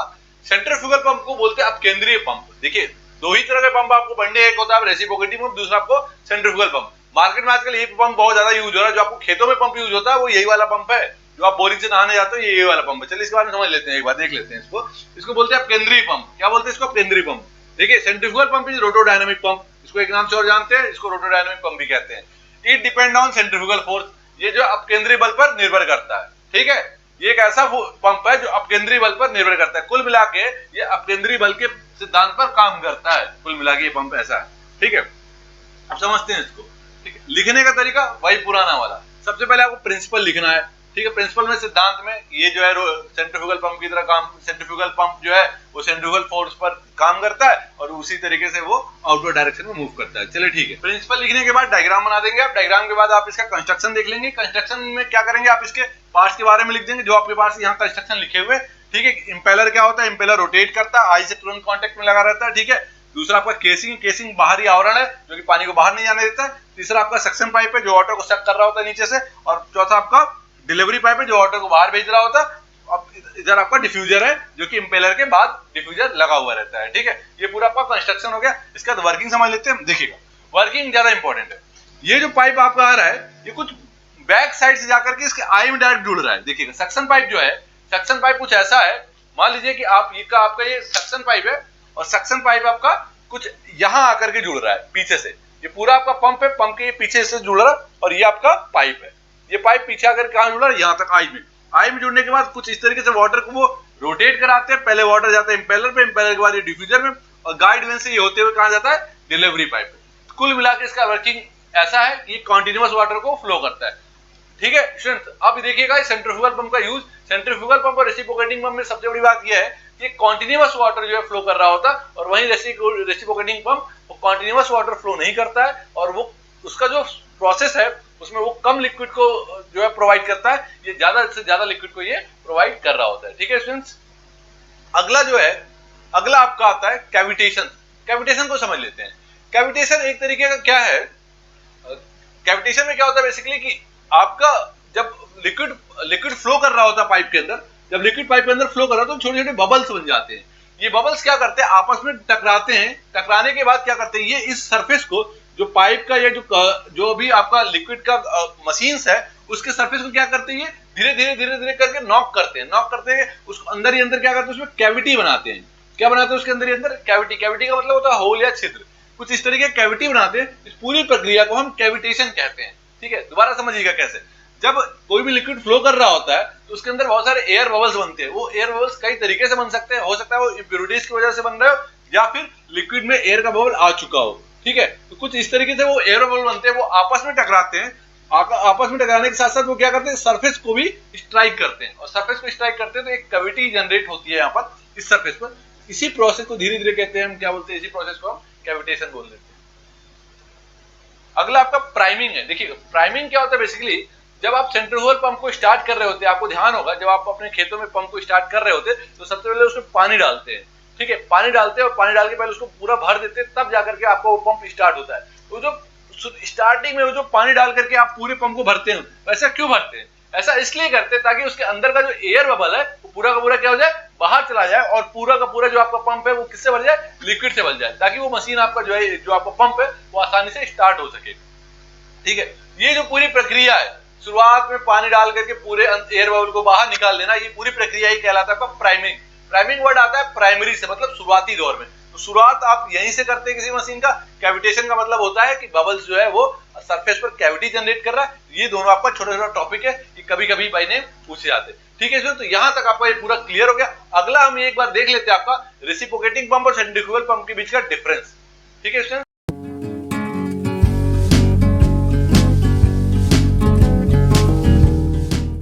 देख लेते हैं एक बार इंपल्स टरबाइन और रिएक्शन टरबाइन के बीच का डिफरेंस, फिर आगे हम देख लेते हैं रेसिप्रोकेटिंग पंप और सेंट्रीफ्यूगल पंप का डिफरेंस। चलिए डिफरेंस को एक बार देख लेते हैं। पहला, water enter with kinetic energy, पानी जो गतिज ऊर्जा के साथ प्रवेश करता है, यहाँ पर पानी गतिज ऊर्जा और दाब ऊर्जा के साथ दोनों के साथ प्रवेश करता है। ठीक है, अंतर दिख गया। यहाँ मतलब water enter with kinetic energy, यहाँ water enter with kinetic and pressure energy both. यहाँ से वाटर दोनों तरीके से एंटर करता है, यानी काइनेटिक एनर्जी के साथ साथ और प्रेशर एनर्जी भी वाटर जो है इसका एंटर करता है। ठीक है, मतलब दोनों एनर्जी के साथ वाटर एंटर करता है। यहाँ देखिए, casing of turbine not run full of water, यानी जो केसिंग होता है इसमें टरबाइन में वो पूरी तरीके से पानी से भरा हुआ नहीं होता है, लेकिन वहीं पर ये जो केसिंग होता है वो पानी से पूरा भरा हुआ होता है। थर्ड, आपका केसिंग में भी ओमिटेड। ठीक है, केसिंग आपका जो है पूरी तरीके से ओमिटेड का मतलब है कि ये कवर अप नहीं होता है, थोड़ा और ओपन भी होगा तो कोई दिक्कत नहीं है, लेकिन यहाँ पर air tight casing is required, मतलब कि यहाँ पर एयर टाइट केसिंग की जरूरत पड़ती है। अगला, flow rate of water can be regulated. अच्छा, इसका मतलब ये है रेगुलेट कर सकते हैं, यानी इसमें जो वाटर बह रहा होता है उसको हम कम ज्यादा यानी कर सकते हैं, रेगुलेट कर सकते हैं। ठीक है, पानी के प्रवाह को हम कंट्रोल कर सकते हैं, जैसे घर में रेगुलेटर होता है जिससे गैस को हम कम ज्यादा कर सकते हैं, उसी तरीके से यहाँ पर एक रेगुलेटर लगा होता है जिससे हम वाटर को कंट्रोल कर सकते हैं। लेकिन वही अगर हम रिएक्शन टरबाइन की बात करें तो यहाँ पर वाटर को रेगुलेट नहीं कर सकते हैं। ठीक है, flow rate of water can not be regulated. ठीक है, इसमें वाटर को रेगुलेट नहीं कर सकते हैं, पानी के प्रवाह को कंट्रोल नहीं कर सकते हैं। ठीक है, ये तो था पूरा आपका इंपल्स टरबाइन और रिएक्शन टरबाइन के बीच का डिफरेंस। ये 4-5 डिफरेंस है, अगर आप याद कर लेंगे तो आपका काम यहाँ से हो जाएगा। चलिए देख लेते हैं रेसिप्रोकेटिंग पंप और सेंट्रीफ्यूगल पंप के बीच का डिफरेंस। ठीक है, देखिएगा, क्योंकि रेसिप्रोकेटिंग पंप का साइज क्या होता है, बड़ा होता है, और वहीं सेंट्रीफ्यूगल पंप का जो साइज होता है छोटा होता है। जब साइज बड़ा होगा तो इसका जो वेट भी है वो भी ज्यादा हो जाएगा और इसका वेट क्या होगा, कम हो जाएगा। लिखा है ना, वेट इज हाई और वेट इज लेस। ठीक है, साइज बड़ा है तो वेट ज्यादा हो गया, साइज कम है वेट भी इसका कम हो जाएगा। ठीक है, लो स्पीड पंप, इसकी स्पीड कम होती है, इसकी स्पीड ज्यादा होती है। हाई स्पीड पंप होता है, ठीक है, स्पीड ज्यादा होती है उधर की, इसकी स्पीड कम होती है। अगर देखिएगा, डिस्चार्ज लेस, अब कम स्पीड होगी तो डिस्चार्ज यानी जो निष्कासन होगा जल का वो भी कम होगा, इसमें जो है ज्यादा होगा। और आप ऐसे समझ सकते हैं, रेसिप्रोकेटिंग पंप का मतलब घर वाला पंप और सेंट्रीफ्यूगल पंप मतलब खेत वाला पंप जो आपके खेतों में यूज होता है। तो आप चाहो तो उन दोनों से भी कोरिलेट करके भी आप जो है इसका रेफरेंस लिख सकते हो। ठीक है, अगला देखिएगा, स्पीड कंट्रोल नॉट इजी, इसमें स्पीड को कंट्रोल नहीं कर सकते, इसमें स्पीड को हम कंट्रोल कर सकते हैं। अगला देखिए, कंस्ट्रक्शन कॉम्प्लिकेटेड, इसका जो कंस्ट्रक्शन चूंकि बड़ा है, हाई हैवी है, तो इसका कंस्ट्रक्शन जो है कॉम्प्लिकेटेड हो सकता है। इसका कंस्ट्रक्शन सिंपल होता है, छोटा होता है, आसान होता है। ठीक है, ये पूरा एक आपको 6 डिफरेंस इसके बीच का, और इधर आपने जो है रिएक्शन टरबाइन इंपल्स टरबाइन के बीच का रिएक्शन जो है डिफरेंस देख लिया। टोटल आपका ये टॉपिक कवर हो जाता है, और इस चैप्टर से 2 क्वेश्चन आते ही हैं, तो आप इस चैप्टर को बहुत अच्छे से पढ़ लेंगे। ठीक है स्टूडेंट्स, क्वेश्चन देखिएगा, आपको यहाँ पर मिला chapter number 3rd, 4th, 5th, 6th। इसके अलावा जो चैप्टर आपका फर्स्ट और सेकंड और लास्ट के जो 3 चैप्टर है न्यूमेटिक्स के, यानी 7th, 8th, 9th, वो ऑलरेडी प्ले लिस्ट पर अवेलेबल है, तो आप वहां से उसकी पढ़ाई कर लीजिए, और जब तक ये वीडियो जो आपको मिलता है उससे पहले वो सारे चैप्टर्स आप वहां से तैयार कर लीजिए। ठीक है स्टूडेंट्स, इस तरीके से आपका पूरा चैप्टर कवर हो जाता है। चैप्टर नंबर 1 से लेकर चैप्टर नंबर 9 तक का आपको एक कंप्लीट वीडियो आपको मिल जा रहा है। वो अलग बात है कि कुछ वीडियोस जो है वो अलग अलग करके, यानी चैप्टर नंबर 1 और 2 आपको अलग मिलेगा, ये 4-5 चैप्टर एक साथ मिलेंगे, और लास्ट जो 3 चैप्टर वो आपको पहले ही प्रोवाइड किए जा चुके हैं, यानी चैप्टर नंबर 1, 2 पहले प्रोवाइड किया जा चुका है, और 7th, 8th, 9th भी पहले प्रोवाइड किया जा चुका है, और जो बीच के चैप्टर थे वो अभी आपको दिए जा रहे हैं, और इस चैप्टर, ये जो चैप्टर्स आपको दिए जा रहे हैं इसमें से काफी क्वेश्चंस आने वाले हैं। ठीक है स्टूडेंट्स, डाउनलोड करें APH इंजीनियरिंग एकेडमी ऐप और पाएं बेस्ट कोचिंग।